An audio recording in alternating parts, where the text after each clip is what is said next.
Hello, everyone. Welcome to Global Sources Virtual Summit brought to you by Canva. We're now into our second sessions of the Global Sources Summit, focusing on branding and product development. Before I do any more talking, let's welcome our co-host, Megla. Hi, Megla. Hi, Karen. How are you going? Great. How's everything in India right now? This is afternoon for you now, right? Yes, it's afternoon. It's 1:31 p.m. here, and it's super hot. It was raining yesterday, so the weather was a bit cool, but we're in the peak of summer right now. So yeah, it's super hot. But I'm super excited about the summit. We had an amazing session in the morning, especially the panel discussion, and all of the presentations are really good. So really looking forward to this session with all of the presentations. Yes. Meanwhile, everybody that's viewing, please input your location or time that you're in right now so we'll know where you're from and we can talk more about that. And for those that didn't have the chance to view the first session earlier today, do go to Global Sources YouTube, LinkedIn, or Facebook for a replay later on. The information was just incredible. And meanwhile, don't forget to register for the summit so you can receive the presentations from our speakers and also join our exclusive Telegram group. Okay, so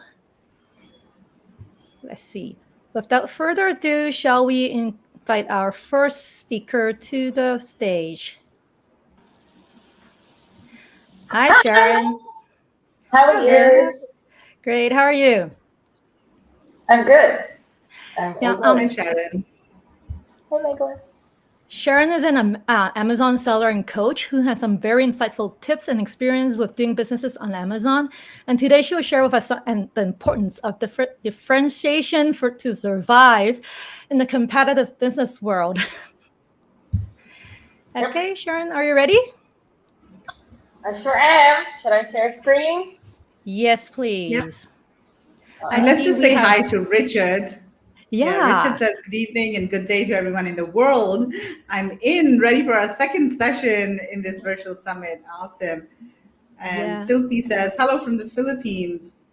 Artem is joining us. Hi, girls. Hi, Artem. How are you going? Hello, everyone. Hi. Okay, so let's move on to Sharon's presentation. Okay, that Awesome. should work. Okay, Cool. All right, hold on. I just want to make sure. Okay, great. Okay, so today we are going to speak about how to differentiate in order to survive.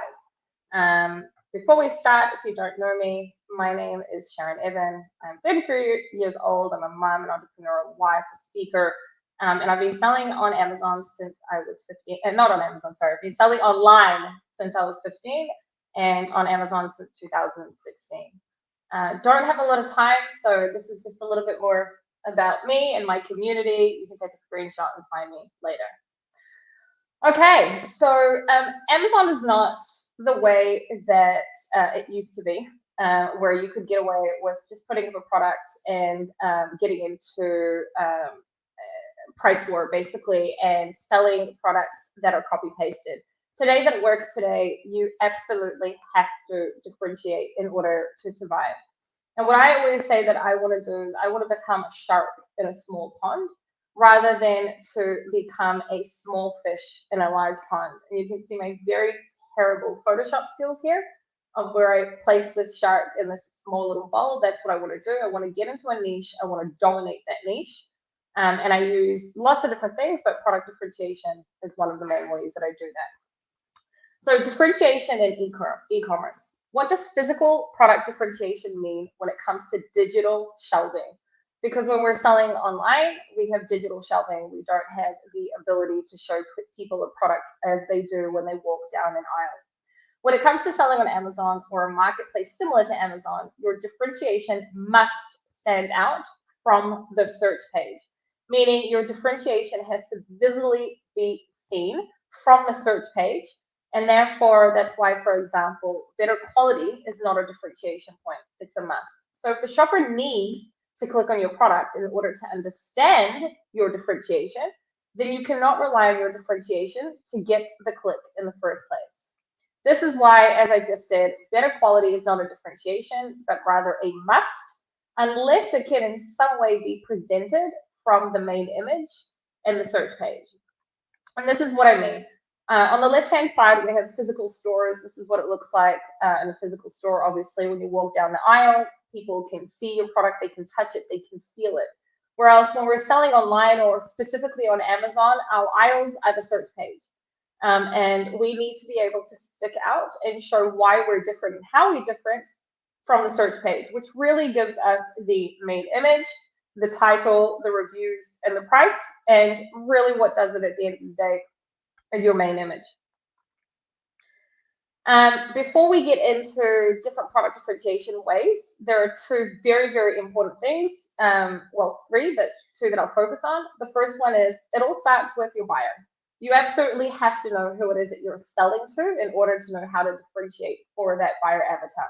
So in order to know how to differentiate, you must know who your buyer is, what is important to them, what do they love and hate about the type of product that you're looking into or the type of brand you're looking to build, and what are their needs.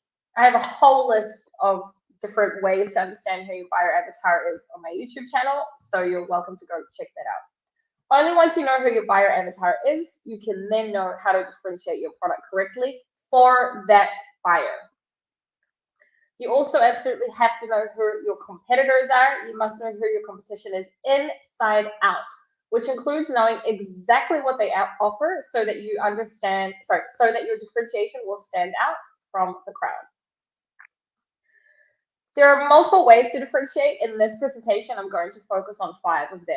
So the first one is going to be product packaging, which is not enough of a differentiation point, but is also a differentiation point.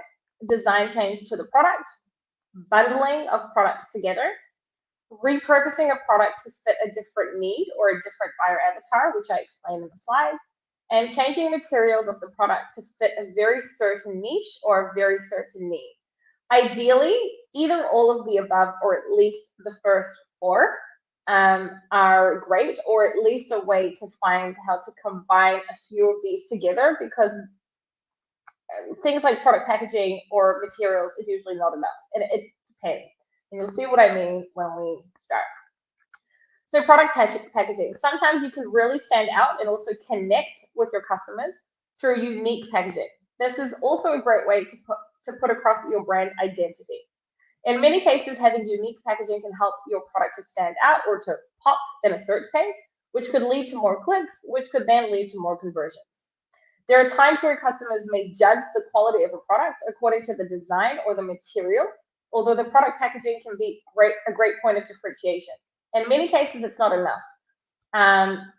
That's enough. Let's just get into an example. So now we're going to go through slides of examples of simple commodity-based products, but how the packaging has helped them to pop out and they're more attention grabbing. So we can see on the left, you guys can see my mouse, great. So you can see on the left, we have just a normal paintbrush that you can see it doesn't really have any specific packaging to it. And then in the middle here, we have very simple product packaging. And then we have here product packaging that is basically turned the hair of the brush to look like a mustache, and it pops out and grabs our attention. So although this brush could be the same brush as all the other brushes, the fact that it has this very simple, not expensive product packaging, the way that the packaging is designed helps it to pop out, whether it was to be on a shelf or to be on a search page or online, it pops out compared to other brushes. Same thing with the spaghetti. We have here 2 normal spaghetti packaging, and then we have the last one where it's put into a box and each spaghetti shape looks like a different hair, basically. Again, it pops out.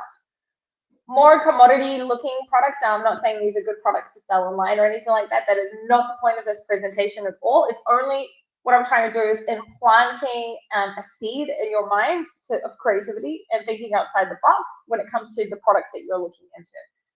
So we can see this wool on the left-hand side and how it just has that simple wrap packaging around it compared to here where it looks like it's sheep. And bubble gum, where we can see that the just normal orbit compared to how you can actually see the gum and it looks like teeth. And at the bottom, we can see just simple wooden utensils, but the minute that you put it on the packaging, that looks like this. A, it makes it look very eco-friendly, and B, it stands out. It kind of looks like a tree. More attention grabbing packaging. I'm not going to go through each one of these. I've chosen these as an example for a different reason. I'll just point out some. On the top right hand corner, we have a product where it's both the packaging and their branding, where you can see each one of their bottles there. It says, I have energy, I have glow, I have power, I have breath, I have time, I have stability. So it's part of the way that they've also chosen to name each product. But it's also the fact that energy, glow, power, breath, the text, the font, the fact that it's bold, etc. on the bottle stands out. Obviously, here we can see I think they're nuts or acorns, possibly, and how it looks like a chipmunk's mouth. It really stands out, both on the search page and in store. Over here, we have headphones that have been placed to look like a music note. Okay, so yeah, different ways of differentiating your packaging. These, there are specifically 2 or 3 here that I think I just absolutely love. On the bottom left, we have here the bottle of wine. A lot of people bring wine as a gift when they're coming to a dinner, to a party, whatever it may be. Flip it over and it looks like you're also bringing flowers. Okay, so very simple, tiny little packaging design changes. On the top right, these are called fit buns. Okay, and we can see how the buns are all stuck together. You put it in packaging like this. This is a product that actually became viral because of their packaging, and it suddenly looks like a 6-pack. Okay, giving you the assumption that if you eat these, you're going to have a 6-pack, which is obviously a load of crap. But the fact that it looks like that, the packaging looks like this, it really helps it to stand out.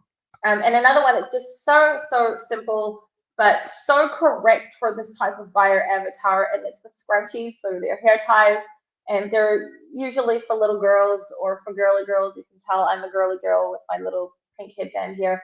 And the minute that you put it on what would look like a rabbit or pig ballerina, it looks like a tutu. Okay, so that really would stand out. Cute, tiny little gift for a little girl, which would be the end receiver of the product. So may not be who purchases the product, but that's who they would be buying it for, and it's fit for that. This is a great example of a company called Zombie Beauty, where I actually sell one of my beauty brands is they're part of our competitors here. And what I absolutely love about using them as an example is their formulas for their beauty products are exactly the same as everyone else's. The main differentiation is their branding and specifically their packaging. So it goes with branding and packaging together. A, the way that they've named each one of their products, and B, the way that the packaging stands out compared to anything else that you would see.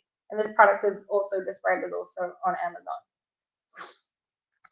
So easy for on the go when it comes to product packaging. Sometimes, so I don't know we all were babies once, so I don't know if people remember as a little kid, parents would give you Gear Bear, which would usually come in a little tin box. Over the last couple of years, they've now turned into what we call over here as squeezies, that you squeeze it out instead, and basically turning it into a product that it's the same product as everything else, but the packaging is now for on the go, making it easy for parents to just give to children on their own or just to put in their bag, not needing a spoon, etc. This puzzle, we can see the packaging is made for on the go, etc. Packaging that can also be made for storage. A great example is the example specifically in the middle. You can see here it's washing powder, and it basically looks like a washing machine, and the packaging really stands out. On top of that, it can also then be used for storage. Same thing with the GHD hairdryer on the top right. It comes with a little travel bag, which makes the product easy for storage. Packaging that functions too. So this is from Pizza Hut Japan. Again, this is where it comes to knowing your buyer avatar. When it comes to Japan specifically, they love this type of stuff. This wouldn't necessarily work as a differentiation point in every other country, but definitely would in places like Japan, probably also China, etc. Basically, the little pizza table that they put usually in a pizza it had this little like glass type thing that you would then place at the end of the pizza packaging, and you put your phone there and it becomes a projector and it projects onto the wall. Such a simple little, differentiation point, but basically how packaging then has a functionality to it. Really knowing who your buyer avatar is and what they're doing with the product. So a lot of people, watch things like movies, etc., when they're eating pizza. More examples of how packaging can also function too, and how you can also show it from the search page. So on the bottom right, we have pasta. Over here, and the pasta packaging turns into also showing you serving quantity. So if you want, I'm eating for one or I'm eating for two, it's showing you how much that would fit through that hole. So that packaging also has functionality to it. No one really drinks Corona beers anymore since COVID, but the Corona beer, you can see that their packaging, basically when you'd open it up, would turn into a beer game where you can use the beer bottle tips, and it turns into like a board game. So the packaging then also has functionality to it. People are usually, when they drink, a lot of people play games, etc. Again, about knowing who your buyer avatar is. At the top, it's chips, basically very similar to Pringles, and we can see that they turned their packaging, again, functionality, where the minute that you open up the top, it turns into a bowl. So knowing who your buyer avatar is and what they do with the product as well also then helps you to understand how functionality, how the packaging can have functionality. Same thing on the top left, we have basically these cute little dolls, where the packaging turns into a dollhouse, and it's also eco-friendly, so it's ticking a few boxes of differentiation, but again, the packaging there has functionality. Same thing with the bottom left, the butter there, the top part of it, the top part of it then turns into a knife. Another example of packaging that functions, on the bottom left, we have pencils, and the packaging has a little bit of grip tape, which then turns into a pencil sharpener. And then here we can see the coaster box. So the product that's being sold here is the cup, and then the box turns into coasters. Okay, so packaging that can function as well.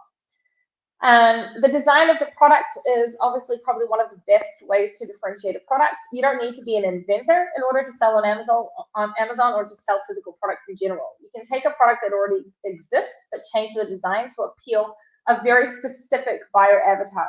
This is not as complicated as it looks or sounds, as most of the time the concept of the product will already exist, and now you're simply changing the way the product looks or feels. Sometimes you may need a graphics designer, a sketch artist, or a CAD technician to help with the design works, and other times your supplier will be able to use their own internal team to help you with this. Things you have to consider, and I'm flying through this because I have a long presentation of being given a small amount of time.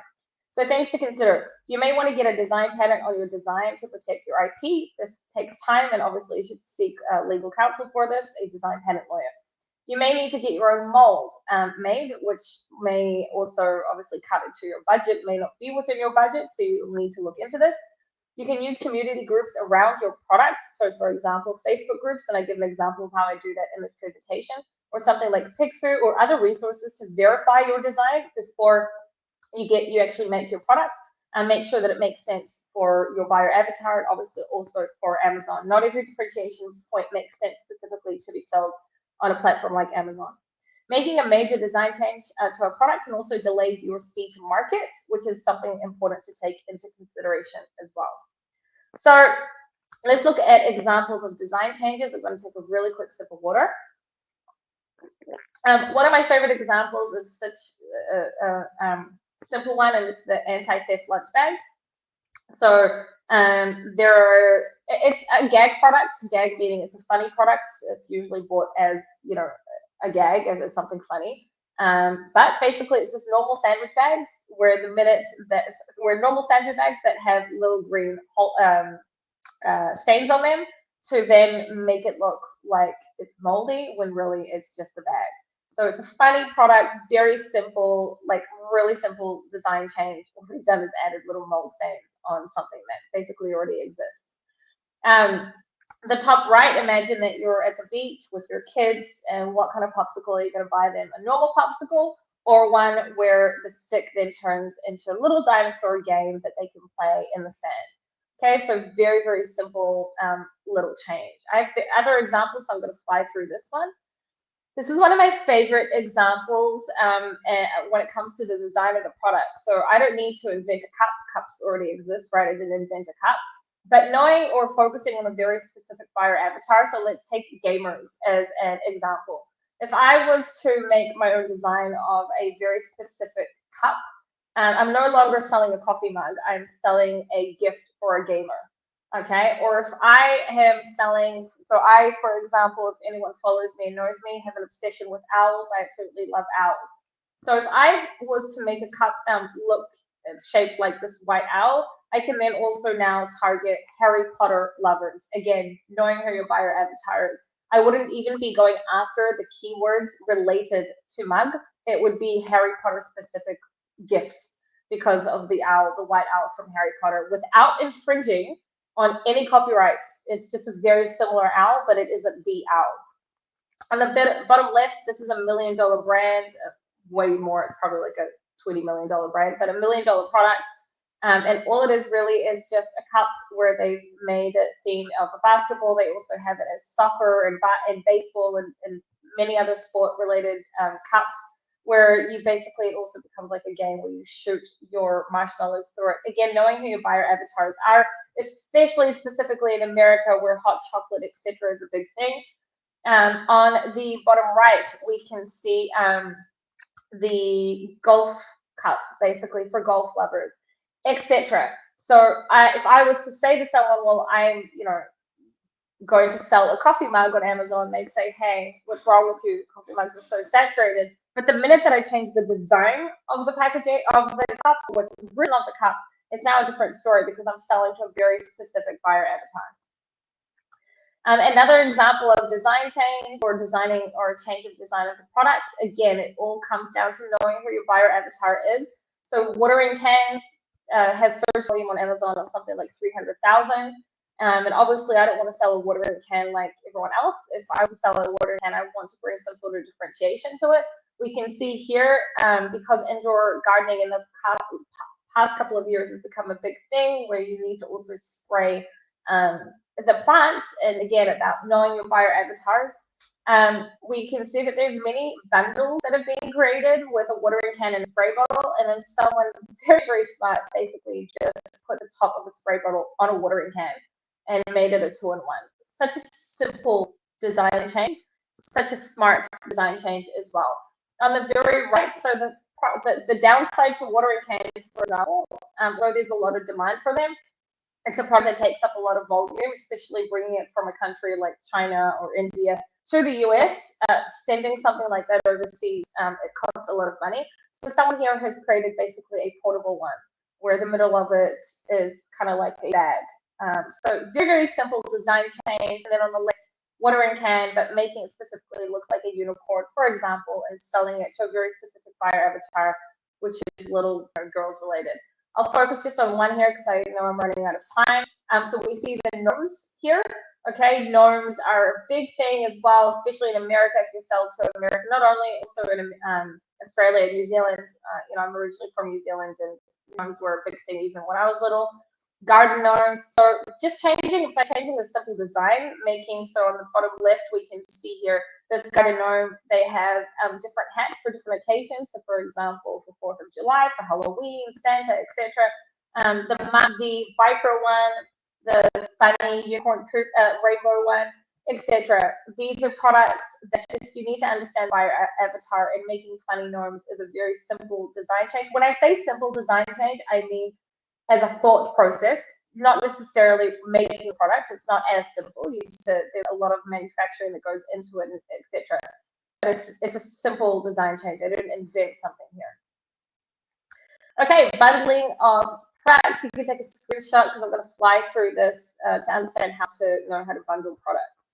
So when I say bundle, most of the time what we're meaning is just taking a product that already exists and putting it together and making either some sort of kit, some sort of gift, We'll focus on one specifically on the top right-hand corner. Again, coming back to understanding who your buyer avatars are.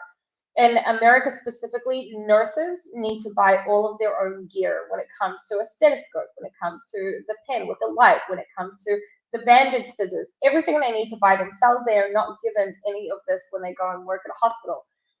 So there's a lot of search volume around nurse-related keywords. So for example, if you were to go on YouTube and look at, what nurses need, or look at keywords, or really hang out where nurses hang out, and I'm not a nurse, this is all just from my own research, you'll see that these are things that they need, and you'll also see that in frequently bought with, these are things that are very often bought with. So a stethoscope case, not a stethoscope, but a stethoscope case, for example, the pen with the light, the bandage scissors, etc. So for example, that would be a smart kit to have put together and focus on nurse gift related keywords. Another no-brainer would be here. So this is a product that I had helped someone launch a couple of years ago, and it's a chef knife. And the main differentiation point here was really the fact that we sold it together with a chopping board. The frequently bought with on this often showed us that people often bought chopping boards when they purchased this knife. And when I went onto YouTube and I learned more about the chefs, I learned that in almost every single video, there was a chopping board being used together with this. And also many people were taking this on camping trips. So we specifically chose a chopping board that could be very easily packed. So bundle changes there. Gift, so taking it, and the thing about bundling gifts is the fact that basically what you're doing at the end of the day is you're taking products that are off-the-shelf products, but you're just changing the design of what's written on the product and making it focus on a very specific buyer avatar. So on the top left, over the last 5 years, gaming has grown like crazy. It's become a huge thing. And we can see here, so think about it at the end of the day, this is just a tumbler, a hat, socks, etc. Well, all they've changed here is what's written on it, put it into product packaging it's called My Gamer Box, and focusing on a gamer gift set. Very simple product to make, and off-the-shelf type of products where all you're doing is changing the design on it. For example, over here, if we look at the new home gift set, okay, again, these are very simple products that people have just put together, but just changed what's written on it and focused on a specific buyer avatar and very specific keywords, etc. Another example that I love, and I'll talk about it later in the presentation, is the Tooth Fairy gift set as well, but we'll talk about that later. Okay, repurposing of products. What I call repurposing of a product is taking a product that already exists and selling it to someone else. Okay, so hair ties, normal hair ties, they already exist, right? There's hair ties. But the minute that I was to write bride or bride-to-be on it, it now becomes a bridal shower gift favor or a bridal gift favor. Okay, so that is what I refer to when it comes to repurposing of a product. You can see 3 different examples here. So on the very right, there's diaper bags. But the minute that I make it tactical looking, it's now a diaper bag for a man, for a dad. We have here just a normal leather belt. But the minute that I change the material of the belt buckle to be, for example, metal free, I'm now selling a product that is good for example, people that often fly, so travel friendly belt. And B, also for people that have an allergy to metal. Okay, so I've taken a product that already exists. I didn't invent a belt, but repurposed it to someone different. Same thing when it comes here to shower bombs. The minute that you just change the way that it looks, bath bombs, you change it to the way that it looks, and now I've made it for shower bombs, which fits more men because men don't really take baths, they usually shower. Repurposing of a product is one that's a little bit cheeky here, but gag products do really well on Amazon. So of course there is just the normal bibs, but the minute that I take a bib and I sell it to a senior, it's now a bib for seniors. Or the minute that I write, this is not a bib, my cape was put on backwards, it's now a gag product. I'm not going to say this one out loud, but this here it's a funny Valentine's Day product. And although this is R18 types of products, it's basically taking a concept that already exists and repurposing it. These are $1 million products when it comes to Valentine's and gag. And here, this is both a bib and a scarf. So this is a scarf where basically it's sold for older people, for seniors, that it looks like a scarf, but it then turns into a bib. Okay, so again, knowing buyer avatars, taking something that's already exists and being sold to someone else. Bibs are usually sold for kids, repurposing it to a different buyer avatar. Same thing when it comes to candles. Candles are very saturated on Amazon, but the minute that I take a candle and it has, for example, this over on the right-hand side, it's now a christening favor. Or if this one here, it's a baby shower favor, okay, etc. More examples of repurposing products. I'm going to fly through this because I know I don't have a lot of time.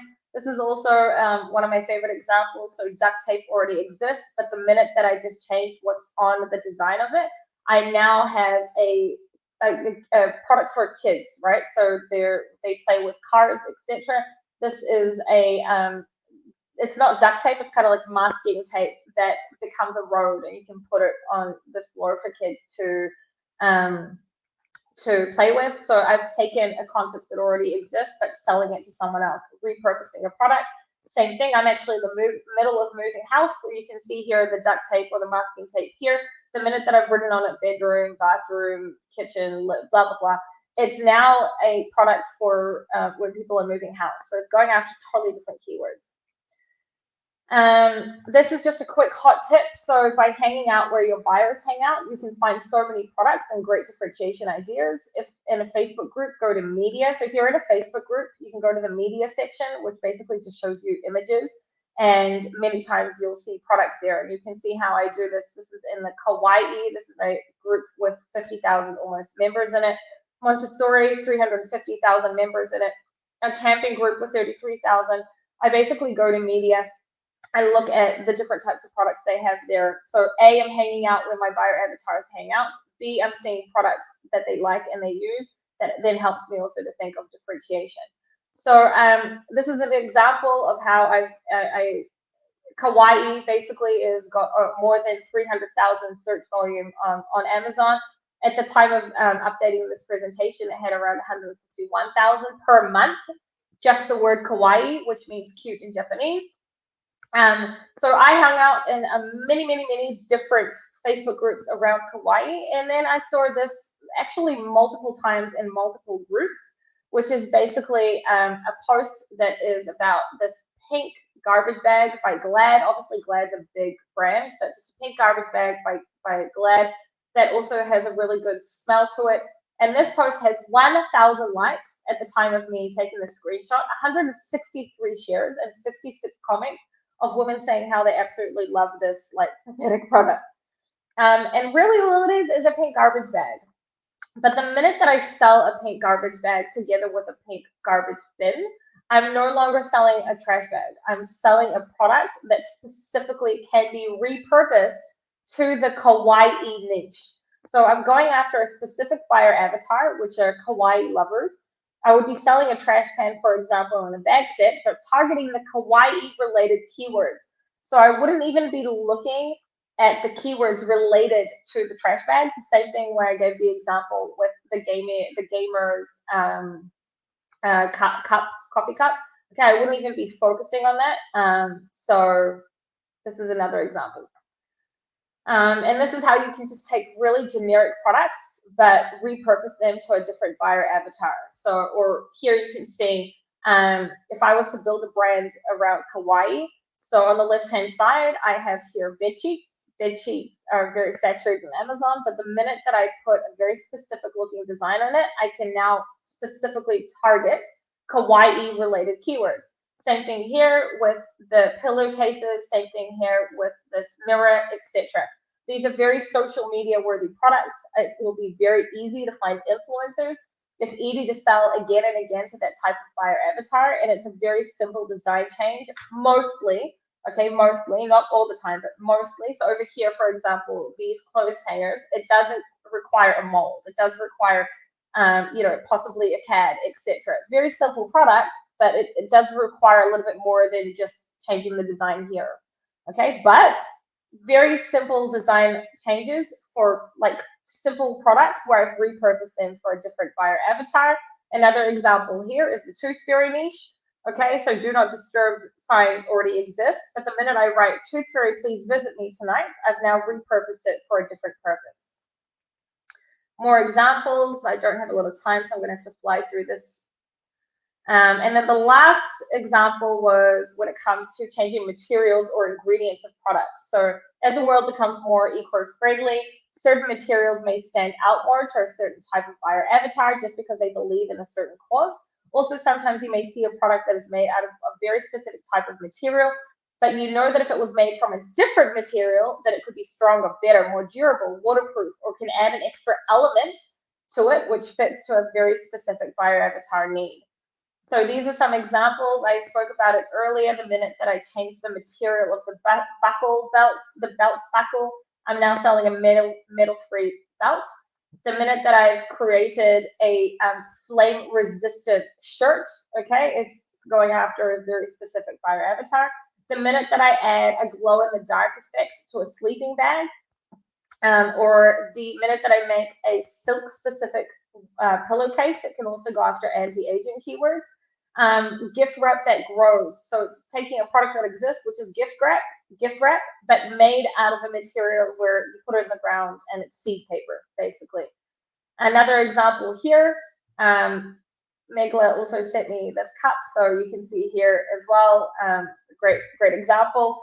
Over here, this unicorn magnet puzzle. So puzzles exist, but the minute that I've made the material of the puzzle out of magnets, I'm now making a product that's very easy for parents to take on the go. Waterproof watering cards, waterproof playing cards. So playing cards already exist, but the minute that I make them out of a waterproof material, it can now be a game that can be played in the pool. And that's it. Happy differentiating, and this is where you can find me. I also have a product research and sourcing course, which you're welcome to look into, and these are my socials. That was really interesting, and I really liked that product of repurposing when you had a bib that was also a scarf for the elderly. That is really good because they'll feel nice actually wearing it. Exactly. Yeah. So if anyone have questions for Sharon, please put it in the comment box and then we'll have Sharon answer them. But meanwhile, while we're waiting for other questions, I just want to ask one thing. What's the most common mistakes you see sellers making when they try to make their products or packaging stand out from the others? How about we take that question to in general when it comes to differentiation or differentiating their product, not necessarily like packaging. The biggest problem that I see that people make is that the buyer avatar doesn't care about their differentiation. Meaning, for example, they think that it's a great differentiation point, but that's not what's going to help with it when it comes to the buying decision, or that you have to purchase the product first in order to know why your differentiation matters, which is something that happened to me recently where someone came to me with a specific product idea where she said, look, like there's so many people complaining about this problem where if I was just to add this cover to this product, it's a great differentiation point. But the problem is that it's such a saturated niche, and although the differentiation was so smart, you have to first buy the product in order to understand why you would need her product.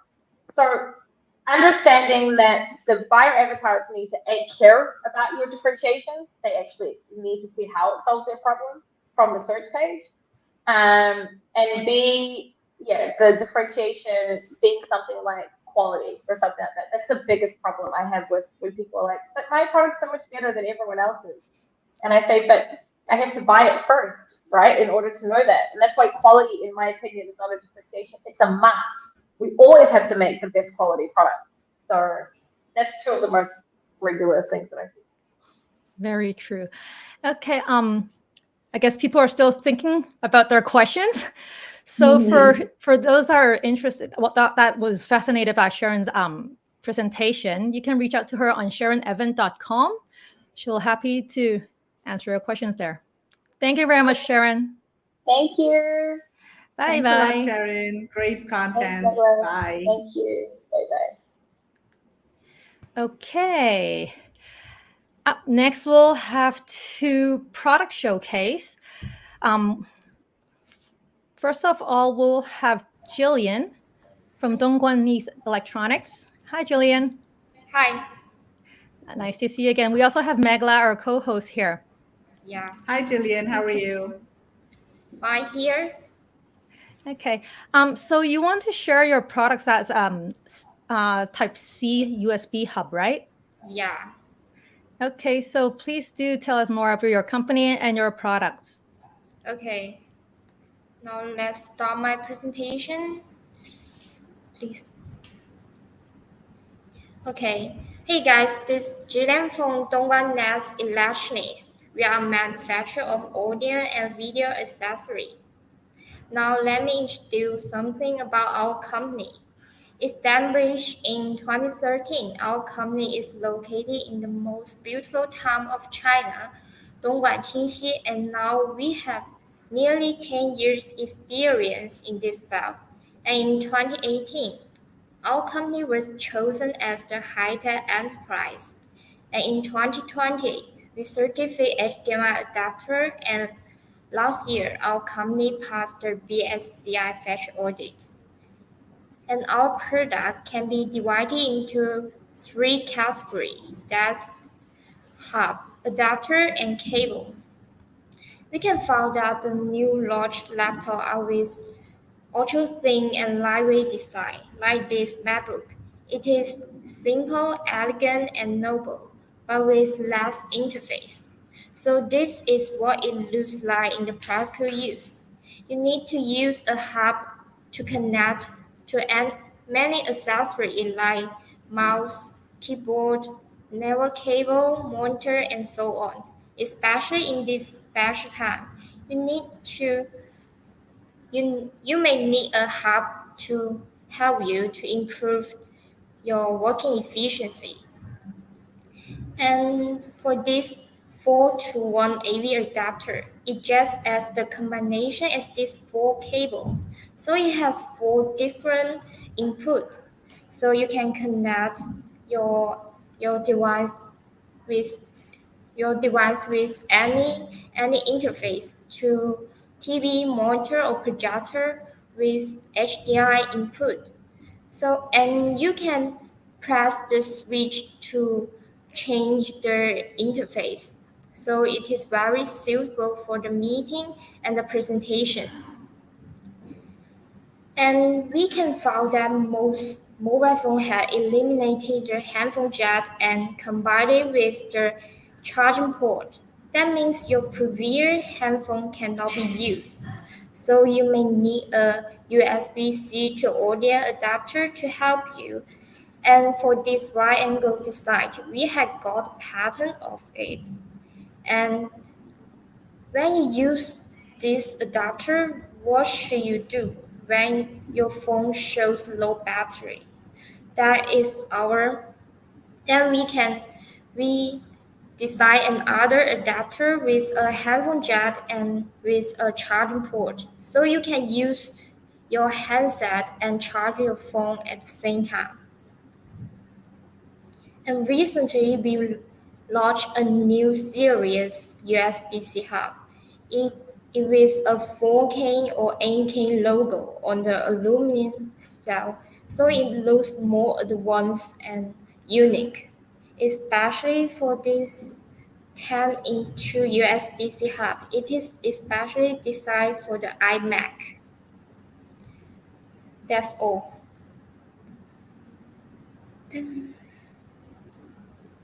Okay. So so you have a whole series, a whole line of different hubs Yeah, for different computers, right? yeah. So let's see if we have any questions from the audience. Yeah, Um, don't have any where questions. not yet, but may I know where do you usually ship to? Do you have like any certificates, or do you need certificates to be in maybe the States or EU or similar markets? Yeah, most of our product have got the CE certification, like and FCC and ROSE. Okay. So for those who are interested in Jillian's product, please go to globalsources.com/neith. That's neith.co. You will be able to see her whole line of offerings there, and then you can contact her there as well. Okay. Thank you very much. Thank you. Thank you. Okay. Bye. I was just looking at my laptop when she was talking. I have so many things connected to my computer right now. Okay. Yeah. Okay. So next up, we have Agnes from Hangzhou Hemos Lighting. She has some very cool lights. Hi, Agnes. Hi, Hi, how are you? I'm fine. Okay. You're a little bit softer, so maybe you need to try and talk a bit louder. Okay. Okay. So shall we start with your presentation? Please start with my video. Okay, sure. Let's do that. Hangzhou Okay. Hemos Lighting Company Limited and the team members have 20 years of experience in lighting industry. In the past 5 years, Hemos Lighting has also developed in-depth cooperation with Tuya Smart to upgrade the conventional products to smart products. We understand the client's needs for their unique markets and provide smart products of unique design. The production base developed more than 40 automatic production lines. The company is proudly ISO 9001 and ISO 14001 qualified. We have had a reliable reputation among our customers because of our professional services, quality products, and competitive prices. Yes. Okay. Okay. Hi. Video. So, okay, let's go to your presentation. Hello, everyone. I'm going to introduce one of our bestseller, the Mood Light. As you can see, this Mood Light is round designed and it's made of frosted glass. It's very beautiful. You can control it via your smartphone, and you can control it with voice control like Alexa and Google Home.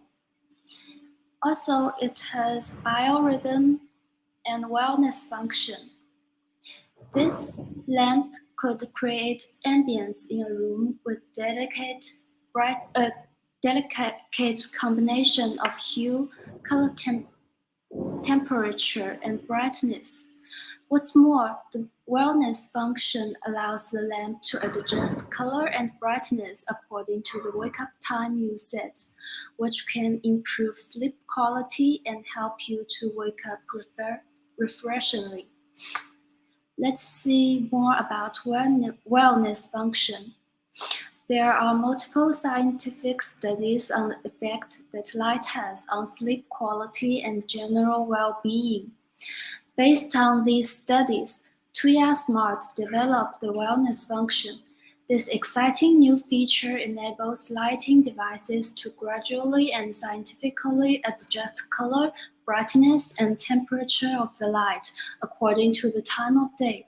It can simulate sunlight, or you can also set the light that you'd like to wake up and fall asleep to. Now I'm going to show you the light. This is the mood light. You can control it with your smartphone. You can turn off and turn on light. Also, it has multiple scenes. It can change color and its color temperature, and you can change the brightness of this light. Also, the biorhythm, you can set the wake up time and your sleep time. It will simulate the sunrise and sundown. Okay, that's all. Thank you. Okay, that was really nice.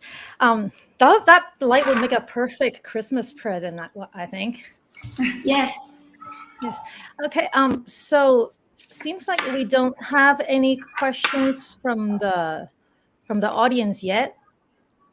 Yeah. Okay. Which export markets do you mostly export the mood light to? European, Japan, and also Australia and New Zealand. Okay. What about the And we US? have all, not yet, Okay. but we can also accept US orders. Okay, that would be nice. So our audience Might be a here good can be opportunity. the audience here can be the first to bring it into US. So Yeah. people are asking, what's There are the a couple price of point? questions. Yeah. What's the price Okay, point? And also, yeah, you can go ahead. Based on MOQ 1000 pics, the price is $16 US. It's FOB price. Okay. Okay. And then what about the MOQ? 1000 pics. Okay. What about changing the bulb? Is it possible to change the bulb? Oh no, this is not a bulb source. Okay. It's a whole LED. light. Yeah, you don't need to change the bulb. Okay, so it's got LEDs inside, and the LEDs Yes. will last. Okay. What voltage does it work on? 100 to 240 voltage. It can use 200. anywhere. Yeah, it can use anywhere in this world. Okay. That's nice. Okay. Okay. That's about it. Okay, so for those who one are last interested, question. Just last. oh yeah, How long does it last?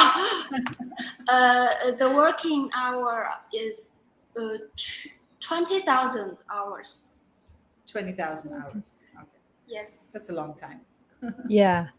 So for those who are interested, do reach out to her at globalsources.com, HEMOS, HEMOS.co, and I'm sure you can ask more questions there and also get a good deal from her. Okay, so thank you, Agnes.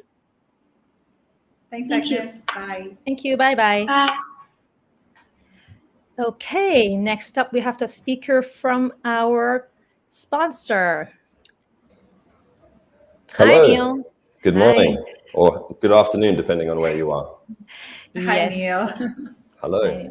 Yeah, Megla is our co-host, and Neil is from Gamba, our headline sponsor, and he is the head of design from Gamba, who is the expert. Because you've been how long have you been in product design for? Gosh, you're asking me now. More than 12 years. I think it's 12 to 14. So it's been a while. Yeah, so you must have a lot of tips for our audience. So I hope so. I won't keep them up. So I'll let you have the stage. Brilliant. Well, thank you so much for having me. And I think even in listening to the presentations before, I think we're all interested in the topic that I'm going to talk through. So let me just quickly share my screen. And what it is that we're going to be talking through today is, and is this coming through for everybody? If you could just confirm. Moderator? Yes, we can see the slides. Yeah. Brilliant. Thank you. Is the topic of product success through differentiation. I think that's a really interesting topic to unpack because it's both product success, which is success for us as a business, through differentiation, which typically means you are answering the questions your users have and positively differentiating it in the market. So as mentioned, I'm Neil McQueen, head of design for Gamba, 78 patents to my name. And prior to Gamba, I think what is a good case study for the topic today, I had 10 years at Dyson, leading some of their product innovation teams for some of the most recognizable products in the world today. You might ask also just a little bit about, the sponsor. Who is Gamba? Well, we are positioned to really help e-commerce brands from A to Z through the product development journey. Through our resources of having over 500 designers in our network and over 2,000 vetted factories, we can really provide that rapid growth for companies and a real development partner. In terms of background, we're funded by top VCs in the world. We raised $11 million just at the beginning of July last year, and we're continuing that growth funnel. But onto the topic, product success through differentiation. And as I mentioned, my prior experience at Dyson, I think, is a really good case study for us to apply. And what that is, in terms of what they've achieved, is a vast catalog of different products. And I think a real unique differentiator for Dyson themselves is they are really recognized for having different products, things which are truly differentiated in the market. And to kind of zoom down from that 10,000-foot view into some more specifics, we can draw on a few key examples. So within the floor care market, on the left, we have DC40. When that came out, the first true ball vacuum cleaner, as well as everything that Dyson's done with regards to air treatment, which is certainly where I cut my teeth and have a lot of experience around, and is one of my favorite topics to talk about. In all of these cases, what it does is really differentiated from the competition. And I love the previous presentation that was talking about, what are some of the key mistakes people use in going to market with a product. It needs to be incredibly obvious the benefit that your product provides to the users prior to purchase. And I think that is fundamentally part of what we're trying to address here today. And you might ask, well, how can I, with confidence, say that I have something which is unique and different? And a real differentiator and a key hallmark of that is intellectual property. Now, this can be somewhat elitist for some businesses. You don't want to have to invest in the product development and expenditure around intellectual property. But what I'm referencing is the fact that this is a measure of how different you are. And I think what it really enables for businesses is a defensible position. You can actually demonstrate and articulate how your product is different, how it provides function, form fit function in a way that is different to competitors. So this is just a little examples of some of the patents I have. And I think it'll just really help to inform the conversation we have today around the topics. And you might say, well, how do I get my IP? And I think something which has certainly been drilled into my mentality in the past and still today is what we really need to focus on as product creators, as businesses, as entrepreneurs, is solving problems that other businesses ignore. And again, that is a broad, somewhat vague terminology, you might say, from a devil's advocate position. But there is a methodology which you can apply. And I think there's a real focus around the topics which you as a creator take. And, to start that at the very front of it is human-centered design. In everything that you do as a business and with your product ranges and, in planning out what you want to do with your roadmap, keeping your user at the center of those decisions, I think is fundamental in having product success. And I think it's through investment in understanding user needs that you can solve the problems that other businesses have not been able to. And in so doing, really provide yourself human-centered design success for your business.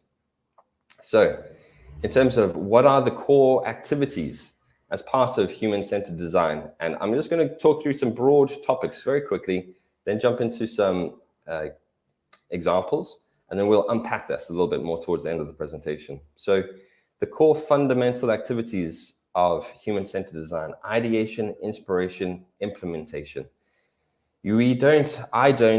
Nobody does come up with amazing ideas that revolutionize markets or provide successful business in a vacuum. Inspiration and understanding your users is really, really important.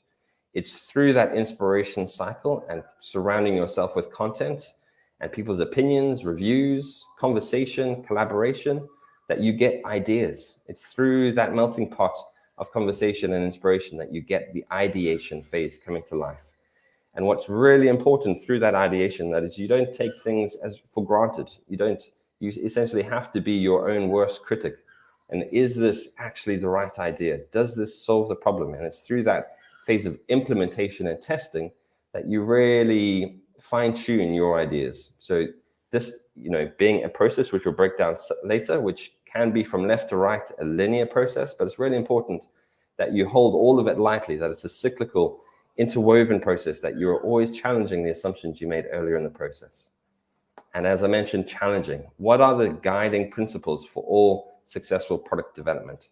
And I would say a lot of you apply this, maybe not with the same terminology, maybe not with the same intentionality, but desirability, viability, and feasibility are the measures which you need to measure all of your ideas up against.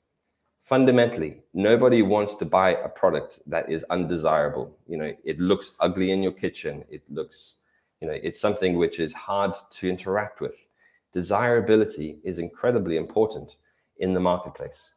Through to, well, for yourself as a business, you need to weigh that against, it needs to be a viable idea. You can't diamond coat or gold plate your idea to be incredibly desirable and then completely destroy the viability of your business case. Every idea that you want to take to market has to have the business viability, that it provides you the margin and the time, essentially route to market. That means that you can hit the key measure points which are important for you as a business. Through to feasibility, which is, again, for the features which you think will provide you that differentiation in the marketplace, it needs to be feasible. Your supplier needs to have that as part of their catalog. Or, if you're somewhat more ambitious, you need to have proposed a feasible idea that can be developed, that your contract manufacturer can produce for you. So I would just really highlight this as a major thing for all of you to take into consideration in your product development is desirability, viability, feasibility. And I think those will all mean slightly different things to you, but it's important that we all apply it. So to jump into, well, with those things given, it's also really important for the third key thing around product creation is what sort of product development journey do you want to undertake as a business? And I think for people who just want to manage incremental with all of this, and I think as businesses, we need to really consider what is both the time element and cost for us as a business. Because if you're wanting to create something entirely revolutionary up to the top right-hand corner, well, that takes a lot of time. It takes a lot of capital. Through to something where you're wanting to either adapt your product evolutionary so that you have more offerings, you gather more users, or you're wanting to make sure that you're extending your product line through extending evolutionary and providing new offerings just to maintain your market share. Having a really clear focus of what type of product development and product differentiation you're wanting to undertake, I think is incredibly informative to managing your own expectations of how much time and money it will cost you to see that through to fruition. But to break that into some real life examples, like what can we use as an example of everything I've just described? And I think the floor care market for Dyson has been incredibly successful. But, if we wind back the clock, this is nearly going back 10 years. You asked, how long have I been in design?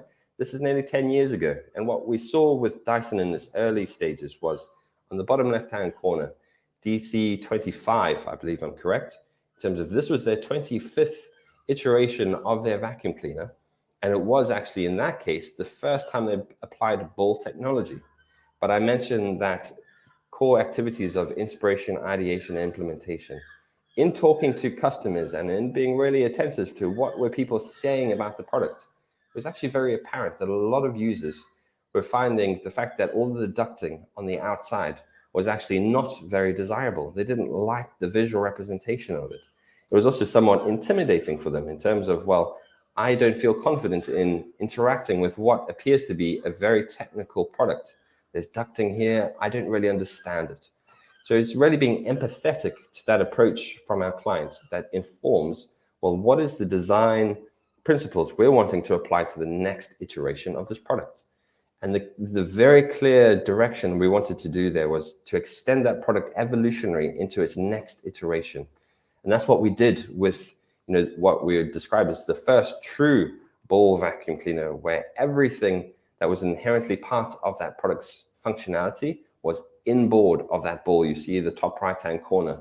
Now that is something which took a lot of blood, sweat, and tears by all the product engineers and the contract manufacturers involved in that.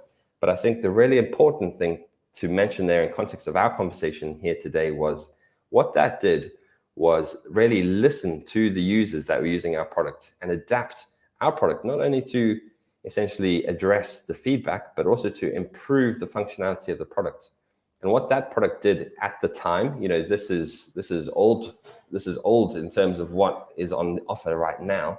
But what it did was actually provide a lot of new functionality around the home, so that everybody, we could reach under coffee tables, reach up to the top of windows, have better maneuverability by having more circumference around the ball. it really revolutionized both the functionality, but also the desirability and viability of that product. Another example, and something which is particularly one of my favorites, is air movement. So if we start on the far left, you'll see that was actually the first patented fan or air movement device in the world. That was, I believe, and I hope I'm correct, the patent was filed in 1886. And if what you do and what I've done here is I've actually scaled through different offerings through different decades, through to what we have on the right-hand side, which is available on Amazon today. And what I would say from a deconstructing the product perspective is they are pretty much the same product. You have a bladed fan, you have a guard around the outside, you have an off-board motor pushing that, and you have a few different settings. Like fundamentally, the functionality of that product hasn't changed at all. And again, if we rewind the clocks 10 years ago, what we saw with Dyson on the far top left-hand corner was revolutionizing that market with their AMO1 fan. And again, that really paid attention to people's user needs, human-centered design, solving problems that others ignore. And what you see there is, well, suddenly this product is very easy to clean. You don't have to remove the cage and wipe the blades individually. You have one continuous surface. Likewise, I remember as a child being pretty scared about sticking my fingers into the grill of a fan. Again, this revolutionizes that. It is entirely child safe and friendly. But again, with this, for a product that has been out for 10 years, how does a company like Dyson continually challenge themselves to say, well, what are my user needs? How does the market change? And how should we evolutionarily adapt to that so that we maintain our product success through positive differentiation from our competitors? Because as you'll see, if you have a successful product in the market, competitors come along and start to copy you. And that's hard and very time consuming to continually battle. The best thing you can do is always to stay ahead of the competition. And what the team really undertook there was to say and challenge, well, based on the core functionality of our product, how can we evolutionarily adapt that to where we have today, our Pure Cool Me fan? And what that does is essentially, again, listen to users. What they need is a continuous stream of air, which is adaptable in terms of its direction and purified in the home in a really personal sized package so that it can sit on your desk, it can sit on your bedside table. And again, what it provided Dyson and provides users is a positively differentiated product to stay ahead of the competition and provide that success. So those are two little, and just ending with one of my favorite images. And this, I think the key point here is it applies across all markets. I think in having a human-centered approach, yes, different demographics, different markets have different user needs. But fundamentally, there's often a silver lining that really draws that, through all markets in a way that, reaches all of your key users around the world. But what I've just described makes it seem quite easy, right? You just find your user needs, you apply them to a little bit of capital, you develop your product, it comes out, it's successful. In reality, I don't really want to manage all of your expectations. We start top left with hope. You have a great idea. You see some opportunity in the market. In reality, it's through that process of ideation, implementation, and inspiration that actually you develop your idea. And in many a case, you'll see how that face changes to actually there's a lot of challenge in challenging your ideas. You find out that some of your initial assumptions weren't correct. And you have to essentially revisit your ideas entirely. But it's through that process and challenge that you gain true insight, that you actually find things which really do resonate with your users. And it's through that insight and revisiting of your idea that you really gain confidence because you've interacted with your customer and you know that what you have resonates with them. So if I just start to unpack in what is going to be just the second half of the presentation, this in a little bit more detail. Inspiration, ideation, implementation. And what you can apply for yourself if you're a product manager and you have more products in your roadmap to develop, or if you believe you have something which could positively differentiate, just like in an FBA or e-commerce scenario, is this initial inspiration phase. Like what you want to do is take the nucleus of that idea and explore it in a very diverse divergent activity? What are all the ways that you could solve for that problem? Through to taking that into a convergent activity of, well, again, understanding my user needs. What are the few things which I think really take that into consideration? And if I just start with that inspiration phase, how might you do that today? And I think there's a lot of online resources that, regardless of your size, if you were just to start up yourself, a very established business, a multi-billion-dollar business, there are just some fundamentals which all of those personas or like business types need to really relate to is, well, what are online reviews? Not only for your current live products, but for products which potentially your competitors sell. Or even better, what are the client reviews of products you do sell but don't sell very well? Are there some negative reviews that you could really learn from? So I'd really encourage everybody to pay a lot of attention to online reviews, and if possible, have customer conversations, not only to ask and gain feedback of your current products, but what are, the ideas you have that you could discuss with them in a non-direct way to gain feedback and understanding of what their real user needs are.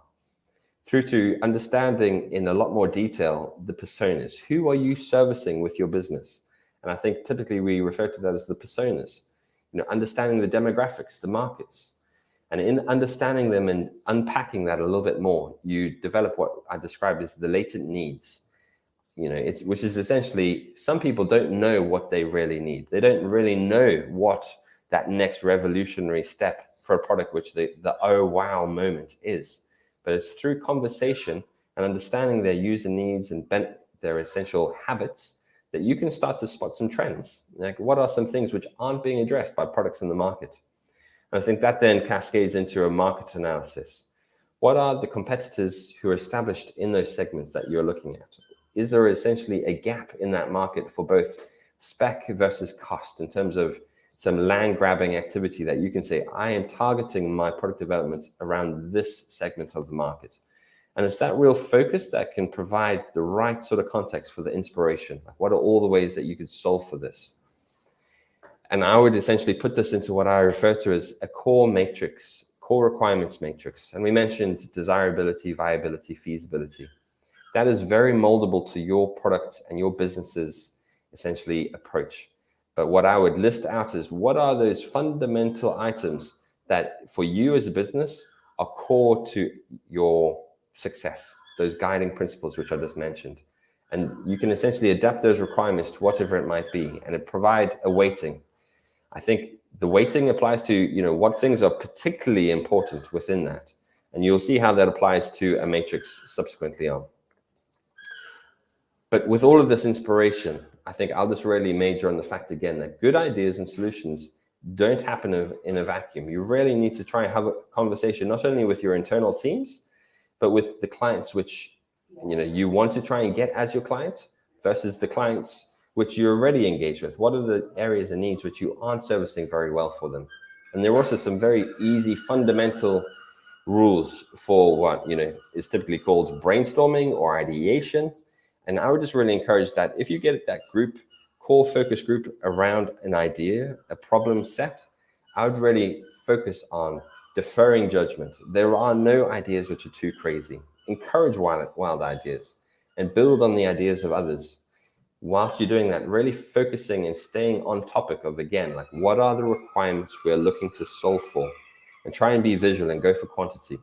I think a really good example of this, which I love, was the engineers who came up with how to take a walnut out of its shell without breaking.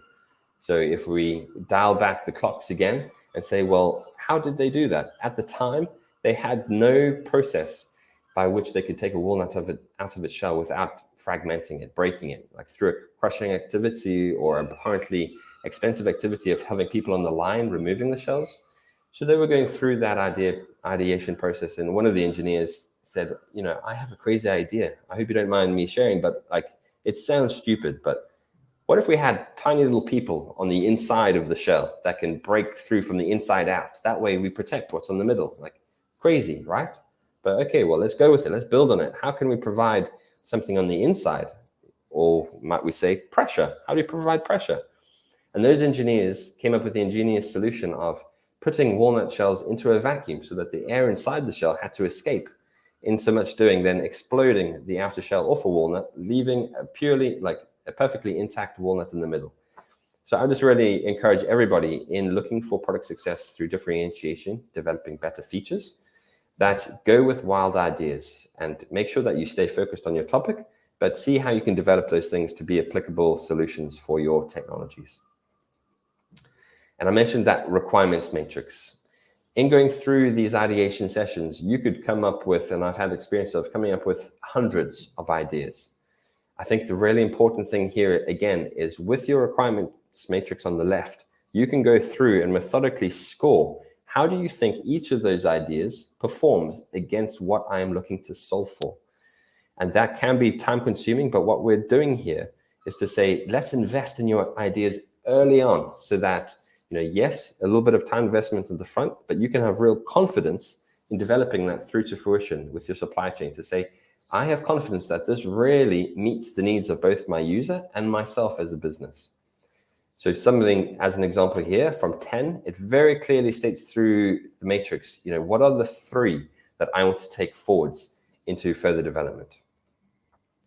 And in that development that I think prototyping is incredibly important.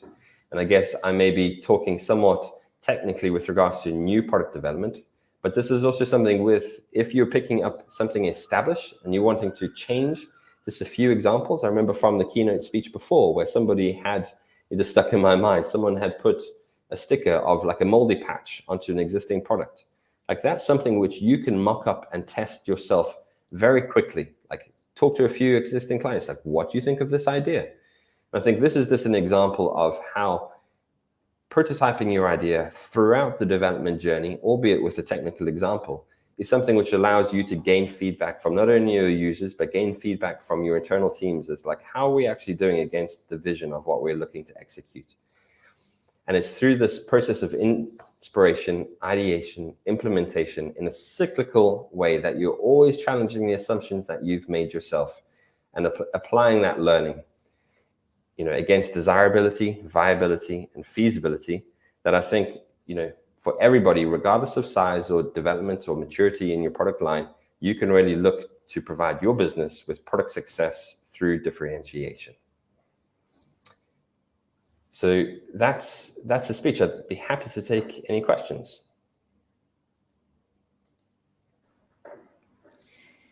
Yes, that was very interesting. I was looking at all the Dyson designs because me and Megan were just talking about how we're into the vacuum and also the hair dryer when we're backstage. Have you got one? I have the hair dryer and she has the cleaner. Okay. Yes, I love my Dyson. Yeah. Brilliant. Yeah, But wow, 78 patents. I mean, that's incredible. That's amazing. Yeah. I think it's the patents, again, is not necessarily something every business has interest in because it's time consuming, it's costly. But I think you can apply the same process of how am I looking to positively differentiate from my competitor? For big multi-billion-dollar business, that means patents and defensible positions. But I think even for e-commerce people, it's challenging your assumptions about what actually drives better experience for your clients. And you can engage in that in a very meaningful way to provide yourself differentiation. Okay. So if... Oh, I think she dropped off. Well, I don't see any more questions from anyone over here. So, Neil, thank you so much for your time today. It was really Pleasure. very insightful. And, well, wait, we've got one question. So Noji Bill is asking, how much would be the cost add to a product-based price if the services of Gemba are sought? I guess he means how much does Gemba services cost? Sure. I think it's a very broad question. I think typically what we do in you coming to us, like I mentioned, what is the type of product differentiation that you're looking to do? Are you just evolutionary adapting something which is existing or creating something which is entirely revolutionary? So I would encourage you just to engage with us. Our sales team will take you through that exploration phase and we can very quickly break down exactly what it is. Okay, cool. You're back, Karen. Yes, something went wrong with my browser. Yeah, no worries. Okay. So as mentioned earlier, Canva is our headline sponsors. For those that haven't done so, don't forget to download their free ebooks on product differentiation from the link shown at the bottom. That's rolling, or this one. Or you can also visit Canva's website for more information on their services. So I guess that's it. Thank you very much, Neil. Pleasure. Thank you. Wonderful day, Thank you, everybody. Neil. See you again later. Yeah. Bye-bye. Bye. Bye. I'm sorry about that. No worries. I was like, oops, where did Karen go? Yeah. Okay, cool. So let's move on to the next presentation. And Karen, can you invite our two guests, Ian and Stephen, Yeah, on stage? of course. So add Of them on course. stage. And there is one of my favorite Amazon e-commerce sourcing experts, Stephen Salikov from Product Development Academy. Hi, Stephen. How are you doing? Hello, Megla. Hello, Karen. How are you guys doing? Doing We're great. doing well. We're doing well. And it's 2:30 a.m. for you, isn't it, Stephen? Yes. I'm in Las Vegas, about to going to the licensing expo tomorrow, then the white label expo, then an overnight flight to Detroit to go to a specialty conference on plastic injection and molds.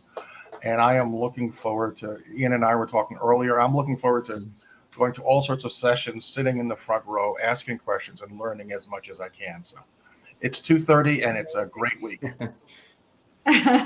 Busy. Amazing. Yeah. So I'm really looking forward to your session. And basically, Ian, you're going to be sharing your story about how you developed $1 million idea. And Stephen is going to be interviewing you. So, or Yeah, both great. of you are going to be presenting together. And then Karen and I will be backstage. We'll be watching with everyone. So over to you, Stephen and Ian. Okay, thank you. Excellent. It's going to be fun being the person who asks the questions this time. And it's particularly a lot of fun for me because I've had the privilege of seeing your journey, which has been very, very exciting. So first, why don't you just give a quick introduction of who you are and where you live and what you're doing? So I'm Ian. I'm from the UK. So I've been on this product development journey now for it's been about 18 months now since the start of when we kind of first had the idea to where we are now. So yeah, lots and lots that we've been through, which I guess we can unpack in this session. Excellent. Well, I'll let everyone know right away. We are not going to be giving away Ian's unique protected product. Instead, we're going to talk about it in a more abstract way.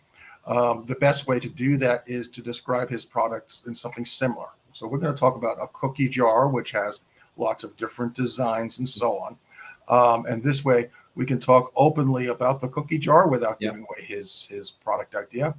And let's start off right away asking about how you got that product idea. So how did you get the product idea? Did you use the tools everyone else uses in Jungle Scout or Helium-10? Did you do something else? Let's start at the beginning. Yeah, sure. So no, we used very, very traditional methods really to get the idea. Well, I guess it's important to say no, we didn't use kind of the common Amazon seller tools like Helium-10 or Zongura or Jungle Scout, any of those things. The way I kind of started off was I picked a category. So I picked the home category, which was just a category that I was passionate about being involved in, which I think is important. You've got to, I think you've got to be passionate about what you do. And I really started to just go and, walk the aisles of retail stores. And just see what products were on display, what things were being sold, picking up products to kind of get an idea of how we could make something functionally different and how we could kind of solve some kind of problem, how we could make things better. And we spent quite a lot of time doing that to kind of get some initial ideas. I then used platforms like Pinterest and Google Images just to kind of visually sort of, I guess, get the visual juices flowing a little bit in terms of design concepts and those kinds of things, and created like some Pinterest pin boards and just to kind of bring all that together. I then used a fantastic website called Quora, which I highly recommend. It is a gold mine of information, and effectively, you put in the keywords of the product idea or the category, and you get this bank of questions and answers from real people, that are putting in questions about that product, things they want to know, things they want to see. And you can, when you spend time reading through all this information, you can kind of pick out such valuable content from there, in terms of what people are looking for. I'd love to see a product like this, or has anyone seen a product like that, or those kinds of questions. And again, it just adds to that validity of kind of the idea. I then did some social listening as well. So I kind of infiltrated some Facebook groups, and really just spent time just observing and listening, really, just to what people were saying. So we just looking at ideas that people had come up with, to say, I'd love to see a product like this, or those kinds of things. So we just kind of collated all of that information over a period of time. And yeah, that's really where the idea came from. The idea come quite early in the process. And as we went through all of those stages, it just kind of brought the whole thing to life, really. And then we sort of went through a visualization process as well. So just doing lots of sketches and design concepts, and just mapping out what variations could look like, and those kinds of things as well. So yes, that's really where it came from. Excellent. Well, what were your criteria? How did you know that this was a good product idea? Yeah, well, we didn't really leave any stone unturned, really, in terms of the whole kind of validation process that we went through. We had a pretty strict criteria that we wanted to work to. We had a kind of decision gate methodology, obviously, that's taught in your academy, Stephen. So we followed that process really to the T. And we started off with using the product success scorecard, which is really 15 questions, simple yes no answers. It's questions like, does the product solve a problem? Is it IP protectable? Is it Instagrammable? Those kinds of things, and simple yes no answers. We came out with a 12 out of 15, which I think in your terminology, Stephen, is it pop the champagne? I think in 12, pop the champagne, 12 to 15. So we were happy with that. So we were right where we needed to be there. So, but we then went through quite a strict validation process, and I kind of wanted to get some cold hard feedback from real customers, people who would actually go and buy this thing. So the idea I had was, I one day I kind of called up a store manager in a local home store, and I said, look, we're a local business, we're launching a new product that actually would be a great fit for your store. Would you be happy for us to come and stand outside your store for the day and speak to some people and get some feedback and that kind of thing? And he said, yeah, I'm fine with you doing that. Just don't pester people. And I said, no, that's fine. So I went off, bought myself a big A1 flip chart easel, and my wife drew some designs and sketches and things, and so I parked myself outside this store for the day, and really just honed in on what the customer avatar was, and pulled them over and started to question them about the idea. But it was quite funny, because I kind of realized quite early on that people were just trying to avoid me. They just thought I was trying to sell something, and they were just taking this crazy route in the car park to avoid me and things like this. So I kind of changed my tact quite early on, and I suppose I was a little bit crafty, and I started to pretend I was somebody that actually worked in the store, and it was just, I only did that by change of language. So all I kind of said to people, oh, welcome to the store. We're launching a new product later this year. We just want to see what you think and get your ideas. And people then were really, really happy to sort of talk to me. I think I spoke to about 170 people in a day or something. It was pretty crazy, but it was some fantastic feedback that I received, and it was everything around,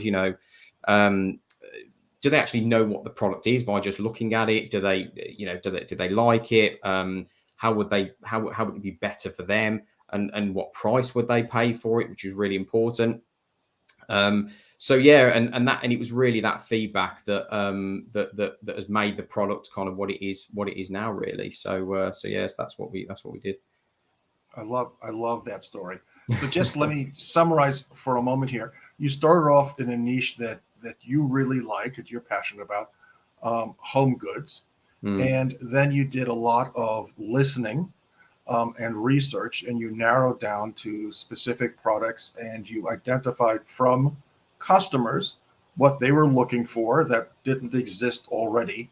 And then you went out and you validated, as I know, a number of ways, including going in front of actual customers in person, asking their opinions, asking them what they thought of the product, the differentiation, what they would pay for it, and so on.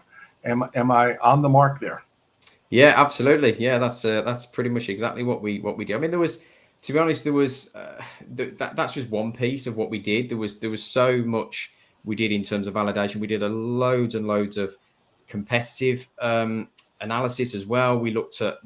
I mean, we don't really have a competitor because the product is unique, but we looked at products that were as similar as we think, and we did lots and lots of analysis around those products, read thousands and thousands of reviews, and kind of tallied all those up and looked at things, what people were saying about those things, what they liked and didn't like, and so we combed through all of that, and we did a lot of market analysis as well. So what the actual opportunity was in the market. Looking at retailers that we could sell into. It probably went on for, I would say, 4 to 5 months, the whole validation process. It was a pretty long drawn out process. But I quite early on, I had a passion to sell into retail, and I thought that by going through that level of validation, how much of a great story would it be to walk into those retailer stores or speak to buyers in big box stores to say, look, we validated every piece of this product. And I thought that would be a really powerful message for the retailers, really. So it really is. And it gives you confidence when you talk to them. Let's stay on that for a second. You mentioned you asked people in the parking lot and other ways what they would pay for this product. Yeah. What did you find out, and how did you use that?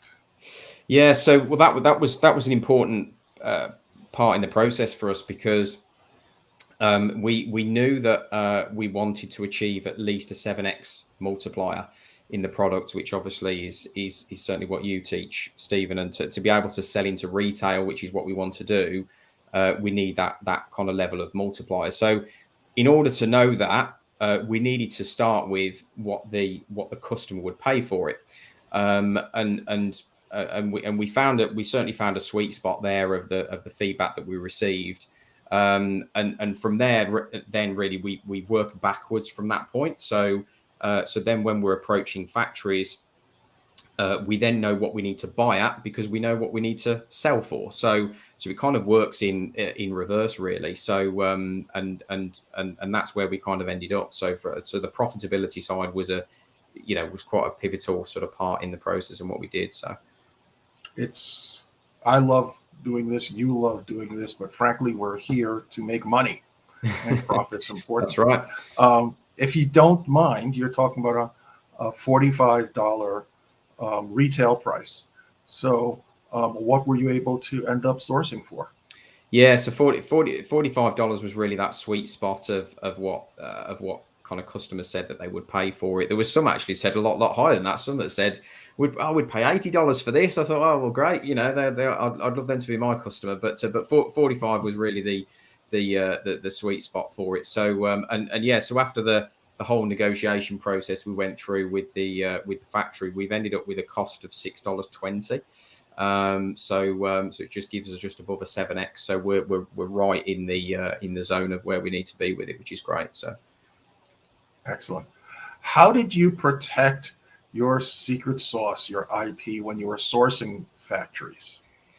Yeah, well, obviously the fact that this is a unique product, we wanted to make sure we did a great job in terms of protecting the IP around that. Certainly, this whole product development stage, and we want to be first to market with this kind of idea. So, we actually had quite a challenge on our hands, because the nature of the category that we're in, there is a huge amount of trading companies, and obviously we want to filter those out. We want to make sure that we're dealing with factories and not trading companies. So we had to cast quite a wide net, and we actually went out initially and engaged with probably over 80 suppliers originally, and we started going through a filtering exercise. Didn't show them or share anything about the product at that point at all. We actually used a product in their catalog, and said, look, we're going to buy something like this in these kinds of volumes, and we just used that to start our conversations. And we went through a filtering exercise based on a set criteria, that things that what we were looking for in a supplier. And we when we filtered that down to about 10 or 12 remaining suppliers, what we then did was we used the baseline triple-N agreement that you kindly provide on the Academy website. So we got that agreed with each of those suppliers, but then we went back to our industrial designer and we got them to create a production drawing of a decoy product. So the decoy product was really it's similar to what the final product was, but it's functionally different. It's not quite the same, so it doesn't give away our kind of secret sauce. So we used that decoy product to take to those 10 to 12 factories, which was a great way of protecting the final design. And then once we'd narrowed that down again to maybe the final 2, we then hired an amazing Chinese attorney, who and we got created a bespoke, a pretty specific triple-N agreement that was directly targeted around our design and covered all the things that we wanted it to cover from an IP point of view. And we then got that agreed with both of those factories, and it was then when we revealed our kind of final production drawing. So that's kind of how we went through that process and how we kept it protected along that process. We've done lots of other things from an IP protection point of view as well. We've trademarked the brand in China and the US. We've copyrighted all the design concepts. We've got a provisional patent on the product as well, because we're going to be applying for a non-provisional utility patent. So by having a provisional in place means that covers us with that early date and timestamp, and as we develop the product through and so on, it gives us that sort of coverage. So yes, that's what we've done from an IP point of view. Yeah, and I know there's a couple of other steps. If we have time, we'll come back and cover, because some of them are really clever.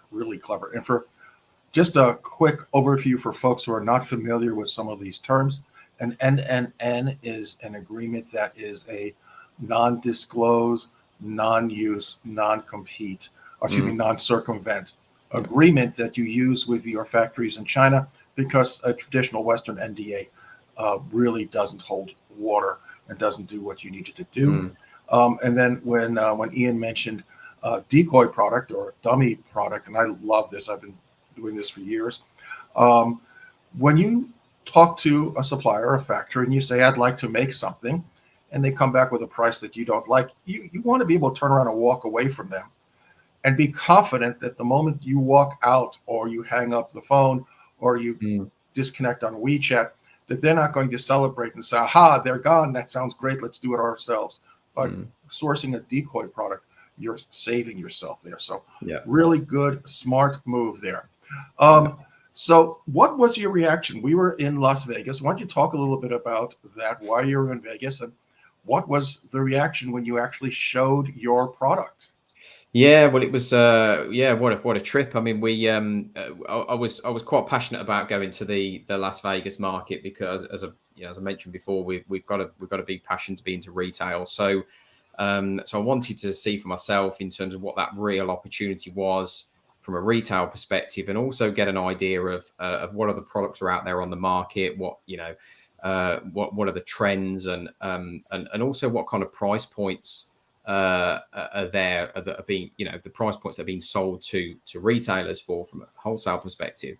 And it was a huge eye opener. It was a fantastic experience to see the scale of what that opportunity was, and it just built my level of confidence really in terms of just seeing that all these products there, then there's nothing like what we've developed, but also give us the confidence from a price point of view as well, because the pricing that we've seen there was actually higher than kind of we expected it to be, which gives us a lot of confidence because we know ours is functionally much better and far more value than existing competition that's there.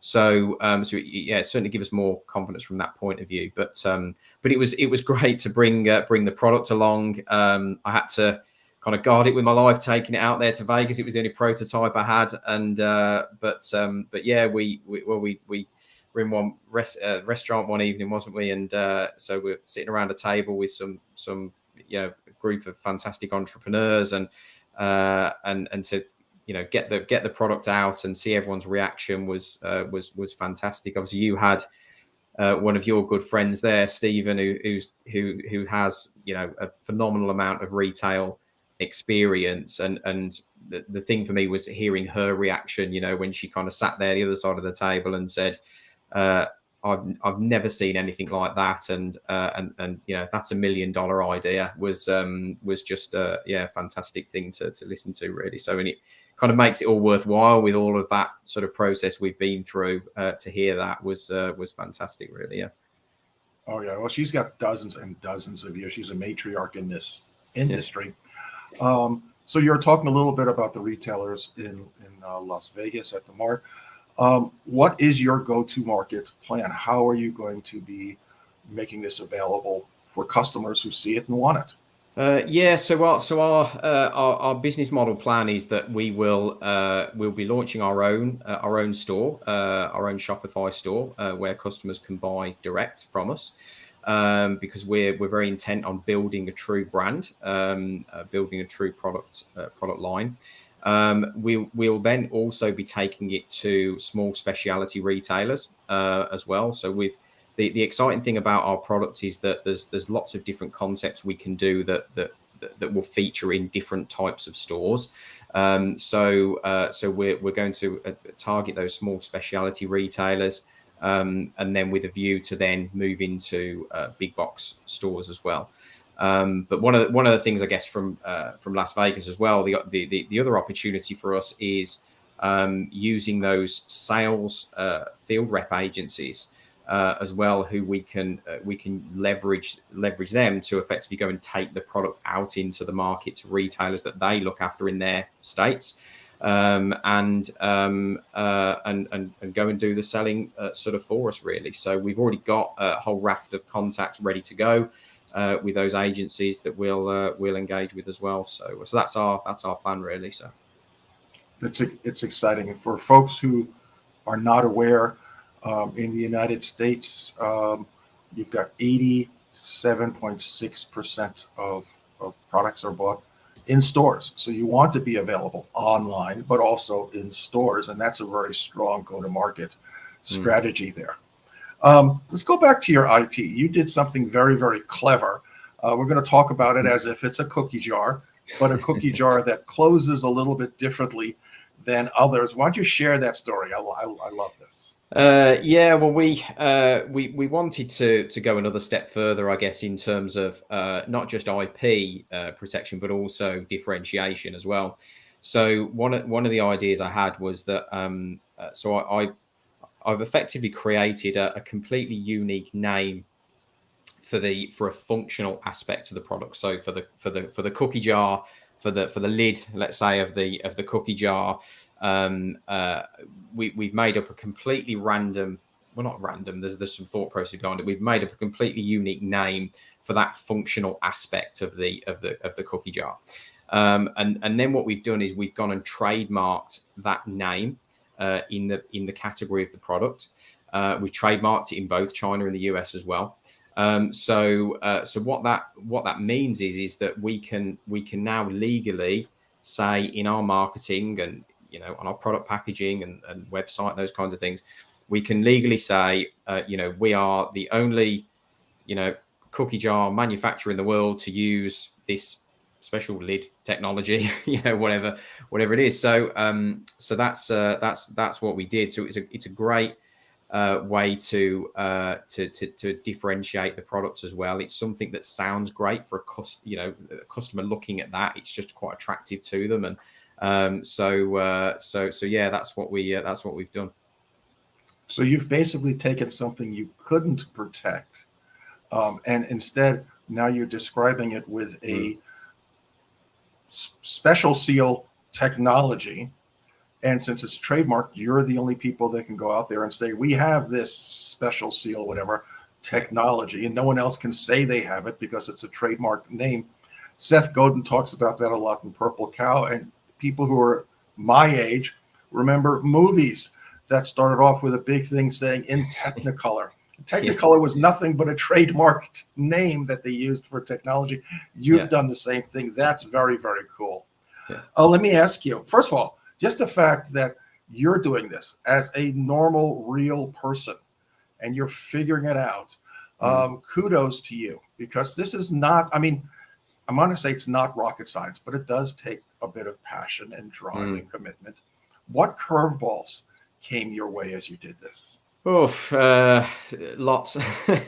There's certainly one thing we've come to realize there will always be curveballs. Nothing is straightforward.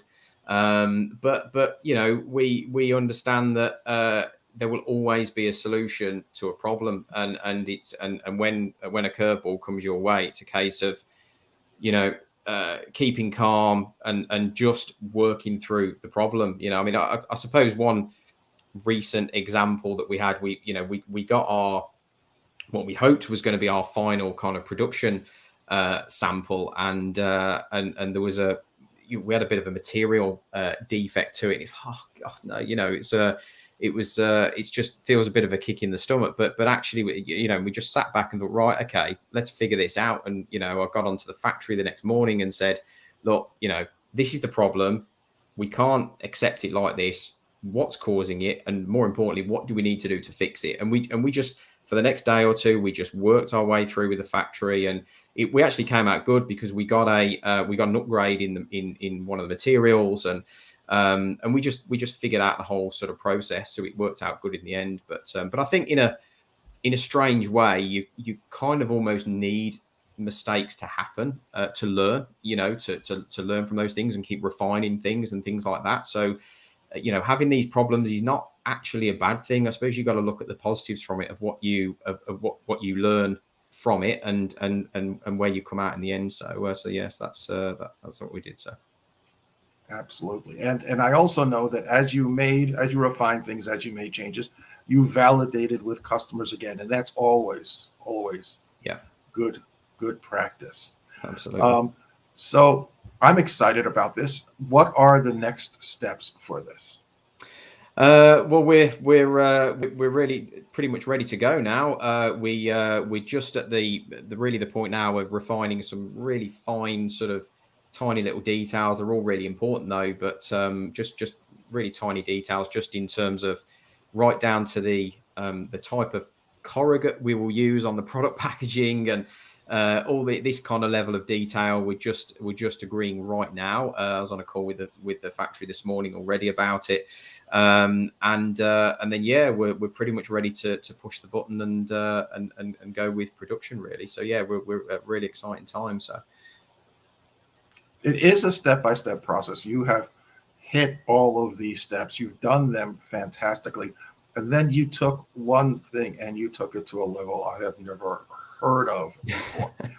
When you work with a factory, and this is for folks who are not familiar with my program or what we teach, but when you work with a factory, you need to approach them as partners to success, not as a conflict, but rather how do you work together.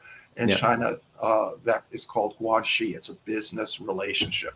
And Ian, just as you're talking now and you're talking about solving problems and curveballs, by saying to them that, what can we do together to fix this? You took that to another level of guanxi. Why don't you share that a little bit? Yeah. I mean, I think for us, relationship was a hugely important part of the whole process. We've made sure that we've built up a really strong relationship with the factory. I guess one little story to tell is, fairly recently, I started to build a relationship directly with the boss in the factory, and that's because so my contact there, she'd sort of messaged me one day and said, "Oh, do you know this particular university in the UK?" And I said, "Yeah." I said, "It's only about 30 minutes from me, actually. I know it quite well." And it transpires that the boss's daughter is coming over to the UK to study at this particular university. So there was a little light bulb moment, and I thought, right, this is my chance to get in with the factory of the boss of the factory. And so I got his WeChat details, and we started to talk over WeChat. And one evening we spent a good couple of hours talking over WeChat. And I've there's a number of things. I've made him a guide for the city for his daughter to read about things to do and places to go and all these kinds of things. And which has been fantastic, really. So I'm at a good point now where we can, the boss has sort of said to me, "I would love to welcome you over here. You're a great friend to us. Anything you need, come and let me know." So that's kind of the point we're at. So when we have, going back to your point, Stephen, so when we have problems like that we need to get over, it's so important to have that kind of relationship in place to kind of work through those problems, really. So not everyone's going to find out that the boss's daughter is going to university near them, but that whole aspect of being honest as a business owner to a business owner, building that relationship, working hand in hand, all of that is just that pays off. And in this case, it paid off tremendously. I could be talking about this. I know you've got fabulous stories, but I want to stop here and ask if anyone has any questions, because you're exactly where other people will be launching their products. Sure. Yes, so that was very insightful, Ian and Stephen, and it was really good to see the entire process from start to beginning. So guys, if you have any questions for Stephen and Ian, can you please type them in the comment section and we will address them.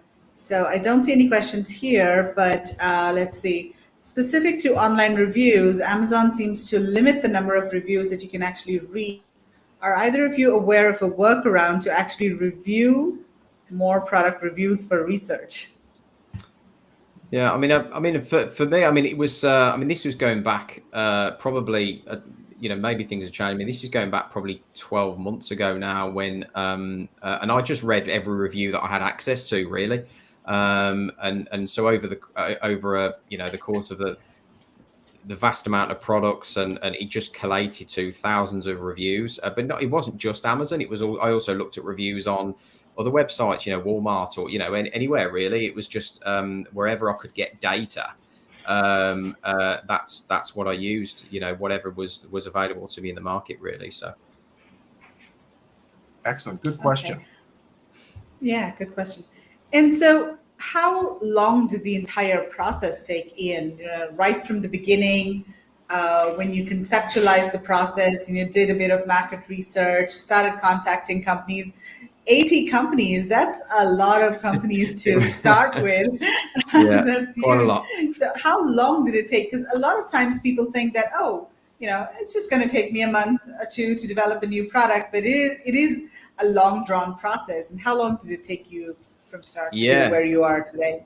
Yeah, it's been about 18 months is the journey to where we are now. Just I think, as I said before, just the validation process was about 5 months, just the validation alone, before we even got into the weeds of dealing with suppliers and factories and things. So yeah, it's been about 18 months to get to this point. But it was, as I said before, I didn't want to leave any stone unturned. I wanted to do everything properly and methodically, and just put us in the best possible position that we could be in for when we go and launch, really. So. And So we've got a question from to give go ahead. give a little more spin on that. When he's saying there are 80 suppliers, if you haven't figured it out, this is a very popular product. Lots and lots of suppliers, lots and lots of sellers, easily considered a saturated market. But because he researched it out, listened to customers, and did differentiation that customers want, just like Sharon was talking about, that put him in a position where people are excited, where retailers are excited. Even some discrete conversations with big box retailers are excited. Everyone's looking forward to it. And I'm going to put you on the spot, Megla and Karen, because it would be great to have Ian back in next year's summit, so he can start sharing what those sales numbers look like. I think people would like to see that. Yes, exactly. We can do a follow-up. Yeah. Hopefully in Hong Kong in person. Yes. That'd be great. Okay, so Pachi is asking, did you say this was an 18-month journey? And that's correct. Did you create deadlines or go with the flow? Yeah, that's a really good question. Yeah, no, it's a great question. To be honest, I kind of had some soft deadlines, but I didn't really fix myself too much to them, because for me it was more important to go through the process that I went through. That was far more important than trying to, have a plan of, right, I want to launch this product by that date. I think to set yourself up for success, you have to follow that process, and it takes as long as it takes. So I didn't really have any solid deadlines. I suppose in the terms of the question, I did kind of go with the flow a little bit, because for me the most important thing was just going through that whole analysis and validation process and the sourcing process, and making sure that we're working with the right factory, and we've got the right price point we need, and all those kind of things are super important. So that was by far the most important thing for us, as opposed to deadlines, for sure. Yeah. Let's take the last two questions, and then we'll wrap up here. So Mark is saying, sounds like you've done really well. How many hours do you think you've spent to get here? Oh, way too many to calculate, Mark, to be honest. Way too many. In terms of hours, I don't know. There's lots and lots of crazy hours, for sure. And certainly the thing in this game, you've got to be prepared to get up in the middle of the night and have conversations with factories, because depending on what time zone you're in and things like this. So there's certainly some crazy hours that I've been through, but you have to put the work in, don't you, to get the success out. So. Well, this is product development. Are you doing this? Ian, did you get to the point where you started dreaming about this at night? Oh, always. It doesn't stop. That's still the case now, really. So, but I love it. I absolutely love it. So passionate about it. So yeah, if I have sleepless nights, it's for a good reason. So yeah. Okay, so let's take one last question. Mark is asking, what's the biggest thing you have learned along the way? It's hard to pick something, to be honest. There's been so many things along the way, I think. But I think it's just, I suppose for me, it's about just dealing with those problems and solutions. Knowing that that you can overcome things. It just gives you more and more confidence to just keep pushing forward. I think that's been the biggest thing for me. Never be kind of let down or disappointed. Just keep pushing through and working through those problems. But there's so many. I could be on this call for the next 2 hours talking about things that I've learned, to be honest. But yeah, so there's lots and lots of things. So. That's amazing. Well, Ian, Stephen, thank you so much for your time today. What a wonderful session this was. Very insightful. And guys watching, if you want more information about Stephen's course, go to productdevelopmentacademy.com. And Stephen teaches the entire process of product development, sourcing, launching, and not only launching in Amazon, but to in-store retailers and to all types of e-commerce and offline channels. So Stephen is a great resource. And also follow him on Facebook. He's also got a Facebook group. You can join that as well. So Ian and Stephen, thank you so much for your time, and have a good day. And real quick, Stephen, if you have questions we didn't get to, if you have questions you didn't get to, feel free to put them in the Telegram group. And if you're not part of the Telegram group, please join the Global Sources Summit Telegram group. Awesome. Yes. Thank you, Stephen. Thank you very much. All right. Okay. Yep. Thank you very much. Bye. Thanks. Bye-bye. Thanks. Bye-bye. I can't imagine how much that work was- Ian put into it. I know, and he's still going. I mean, this is just the beginning. Once the product launches, I think that's when the real work begins. But yeah, really good session. Very, very insightful. Okay, so what's next, Karen? Okay, we will have 2 product showcase coming up. The first one will be Charlie from Huangzhou Karas. Hi, Charlie. Hi. Hi, how are you? Yeah, I'm good. Okay. So you have some alarm system and routers that you want to show us, right? Yes. Yes. Okay, let me share your PowerPoint so then you can tell us more about it. I don't want to share it in first. Okay. Just need in the middle. It's fine. Okay. Then you let me know. Just go ahead with your presentation. Okay, no problem. Now can start, right? Yes, please go ahead. Okay. Hi there. This is Charlie from Chenzhou Carlson Intelligent Technology Company Limited. I'm the sales manager for overseas department. Today, I'm going to take this opportunity to thank you for interesting at the live broadcasting. Hope we can welcome you very soon to our Carlson family in the near future. First, let me introduce our company. Carlson is located in Chenzhou City, Fujian Province, China. We are one of the top 10 security alarm brands in China. We have more than 20 years experience in security alarm industry. Our company can provide different products and different security alarm solutions for home, industrial, commercial, bank, and so on to meet different customers' requirements. Okay, today I'm going to show you our wholesale TCP/IP GSM alarm system. Now can show the presentation PowerPoint. Yeah.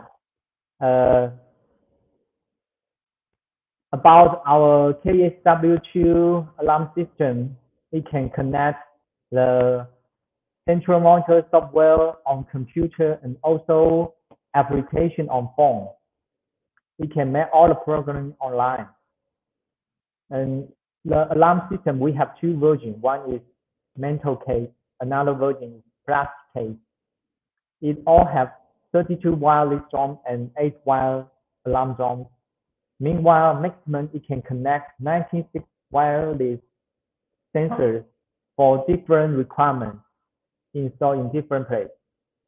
And it has GPS and TCP/IP network, so it can have different notification way when it makes alarm, such as phone calling, SMS, and email application, central monitor software on computer.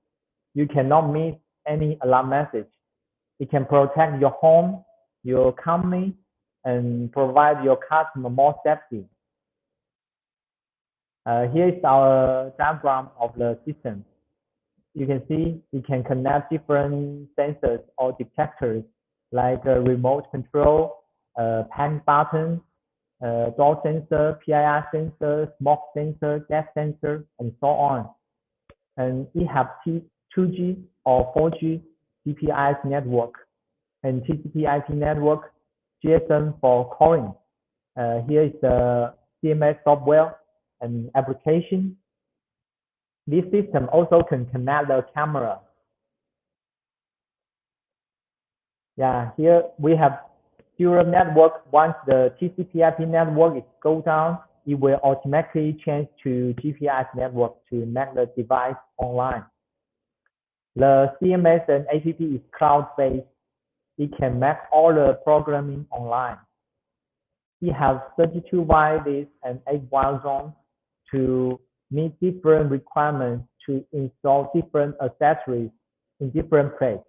So it can suitable for many places like home, bank, warehouse, commercial, and so on.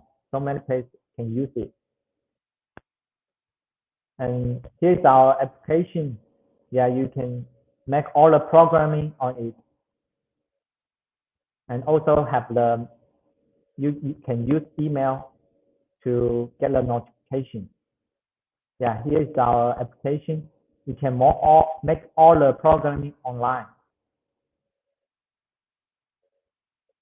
Yeah, that's all. Now let me show you our product. Yeah, here you can see this is our alarm panel. This is the antenna. Here is the LED light. And this is our PIR sensor to work with the system and remote control. Yeah. That's all. Okay, thank you very much, Charlie. So, Okay. Question. So let's see if we have any questions from the audience. While we're waiting for the questions, I just want to ask, where do you usually export to, or send your parts to? Normally to South or East Asia and Middle East and Africa. Okay. Does your product have the certificates to be sent to EU or the States? Yes, we also have. Based on different country, we can use different type of product to meet different country standards. Okay. Okay, good. Okay, so for those who are interested in Charlie's product, please visit globalsources.com/Karasan1. That is KARASSN1.co. Okay, so Yeah, thank you very much, Charlie. Okay. Yeah, okay. Okay, thank I you. mean, this is our Thanks, Charlie. Yeah, great. Our brand. Okay, thank you. You're Bye-bye. welcome. Thank you. Thank you. Have a good day. You too. Okay, after one high-tech product, we have something else that's also high-tech. Hi, Jamin. Hi, Karan. How are you? Great, how are you? I'm doing good. Hi, Jamin. We have Megla here as well. Yeah, Jamin is from Mantra, India. Okay, our first Indian supplier of the day. Okay, so you want to go ahead with, you have some very high-tech biometric products as fingerprint scanners and other things, right? So That's true. Yeah, let's start with your presentation.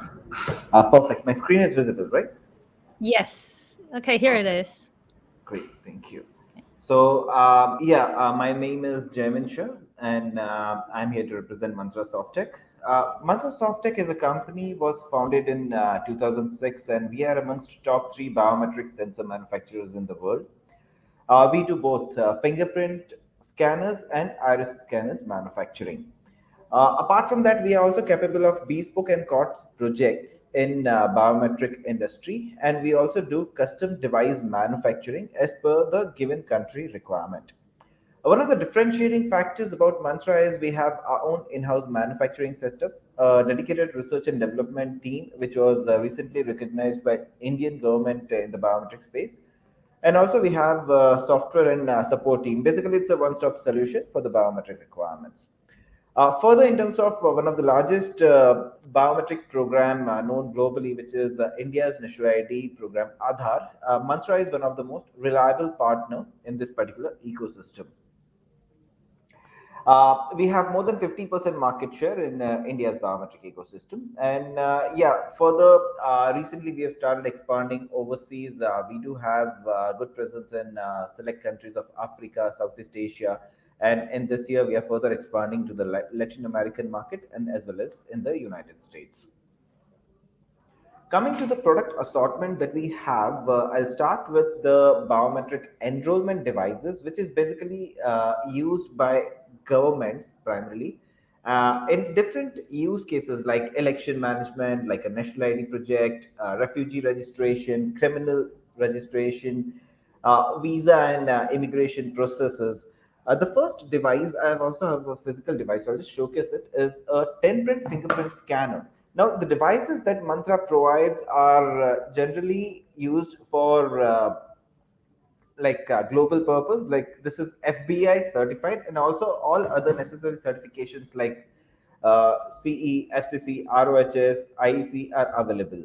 The second device that I can talk about is the dual iris scanner used to scan both iris, of an individual. And we also do custom enrollment device terminals. Here you can see we have M Terminal 400 and M Enroll as an option.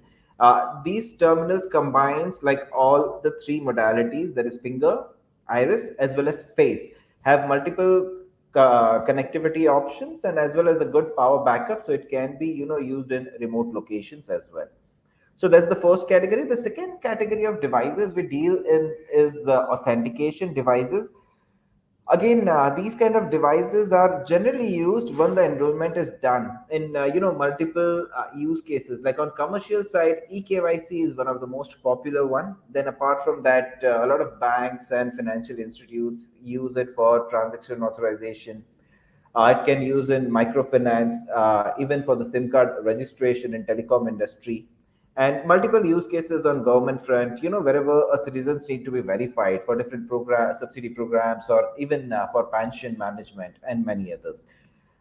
Here in this segment, we do both again fingerprint and iris scanning device manufacturing. When we talk about the fingerprint scanners, like this is one of our devices which is most popular, MFS 500. It's an optical type of fingerprint scanner which can be connected further with the computer via USB or smartphone or even tablet. And the second fingerprint scanner is basically a capacitive one, a very ultra slim based on the requirement.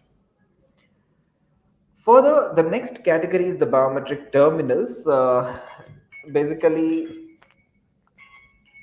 we have this Muxa 7, which can be used for verification use cases. It has a integrated fingerprint scanner, a smart card reader, a front camera, again, multiple connectivity options, and a good battery backup for field use case. Next, we also do time attendance and access control devices that can, be through face, through finger, or even through a smart card reader. And lastly, one of the recent products that we launched is a customized kiosk. Now, based on the use case, we can have different, components available in it, and it can be customized and shipped anywhere globally.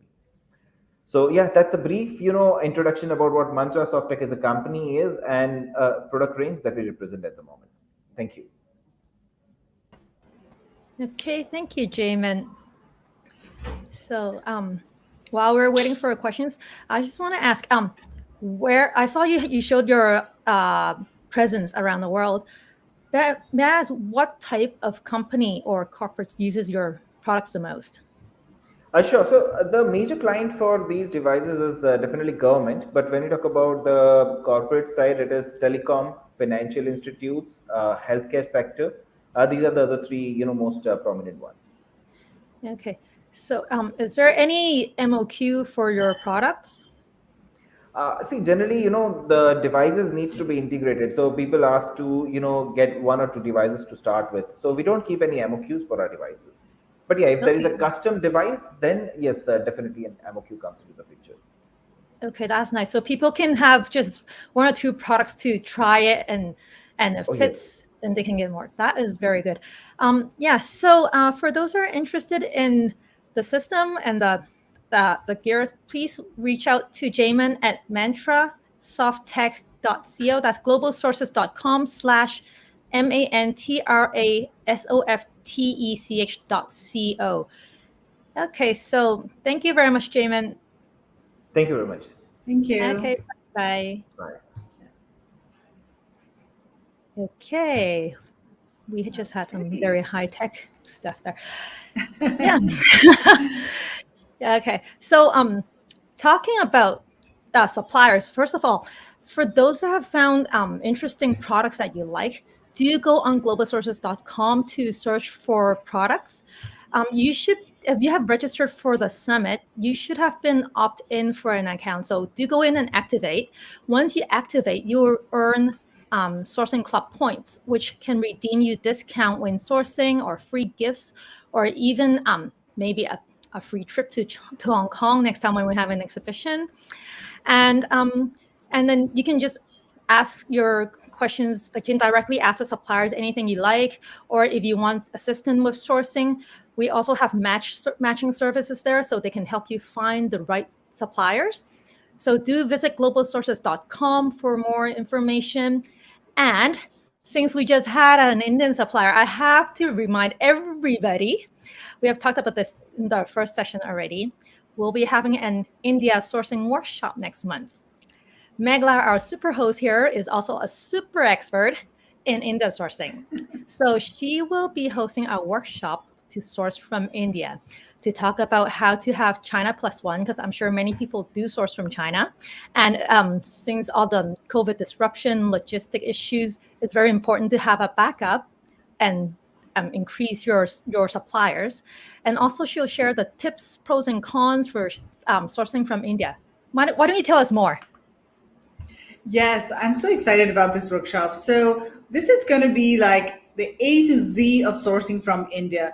And as you rightly said, Karen, a lot of e-commerce sellers, importers are looking to diversify their export markets, their import markets, because there's just so much uncertainty in the supply chains of the last few years with COVID and shipping prices going up. There was just so much uncertainty that a lot of people are looking to diversify. And so we're going to be covering everything you need to know to source products from India, starting from what products to source, where to source from, what are the advantages and disadvantages sourcing from India, how does India differ from China, what are the prices like, how do the prices compare to China, what are the MOQs, how to find suppliers, how to vet suppliers, how to manage logistics, shipping, quality control, inspections, what are some of the cultural sensitivities that you should be aware of when you're sourcing from India.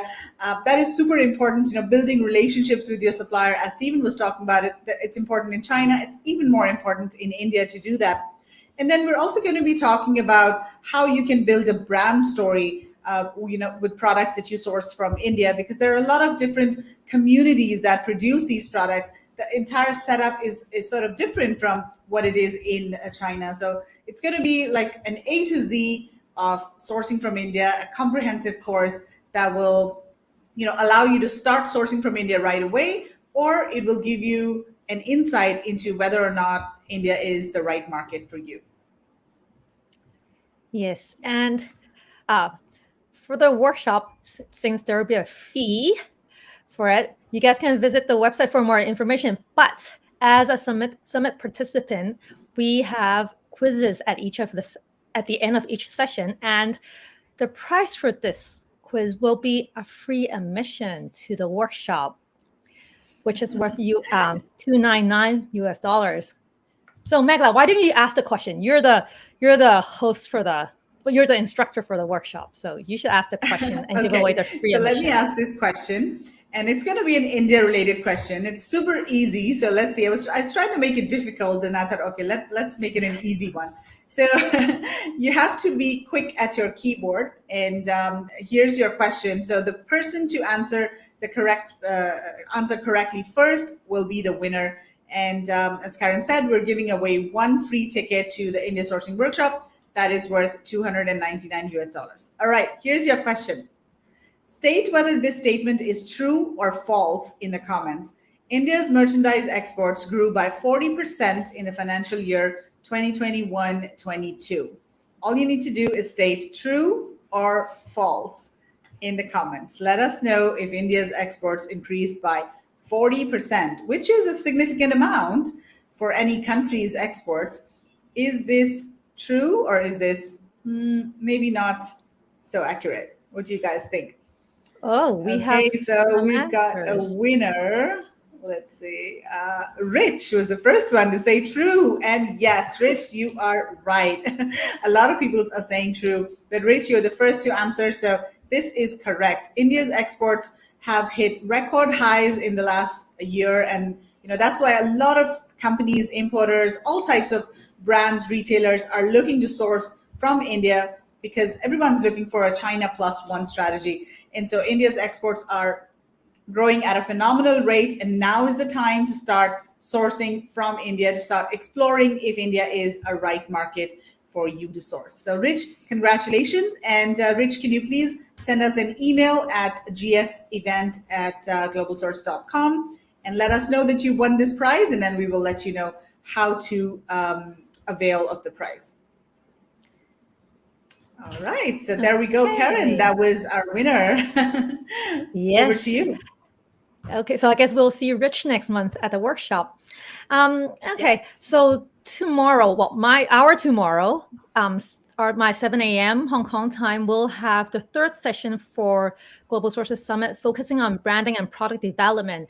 And we will have some very interesting topics, such as how to build your brand, how to target a new marketplace or find a niche in the American market, and also how to boost your ranking on Amazon. So do tune in for the next session. We'll send out reminders in the Telegram group. And if you have any questions for the speakers, do post your questions there as well, or you can reach out to them through the websites that we send out. And if you have missed, if you're not in the Telegram group, if you don't have the link to it, register for the summit at the globalsources.com/summit. You will receive an invitation link to the Telegram group, where everybody's just discussing how Stephen was doing really great, how the the speakers were talking very insightfully. So do join the group, and then also we'll send out the presentations from the speakers later on. So do tune in tomorrow. We'll send out a reminder there again, and also with the viewing link. And yeah, that's it, I guess. Anything I missed? Yeah, and also just a quick reminder that Gemba is giving out a free ebook. So this is the URL, bit.ly/Gemba-ebook. This is on product differentiation. So do get this ebook. Gemba is a company that really specializes in product development. And Neil earlier gave such an incredible presentation about the entire product development process. So definitely get this free ebook. And it will hopefully help you in your product development process. Okay. Yeah, I think that's it, Karen. Okay, good. So thank you, everybody. See you in 12 and a half hours. All right. See you later, everyone. Bye. Okay. Bye, Karen. Bye.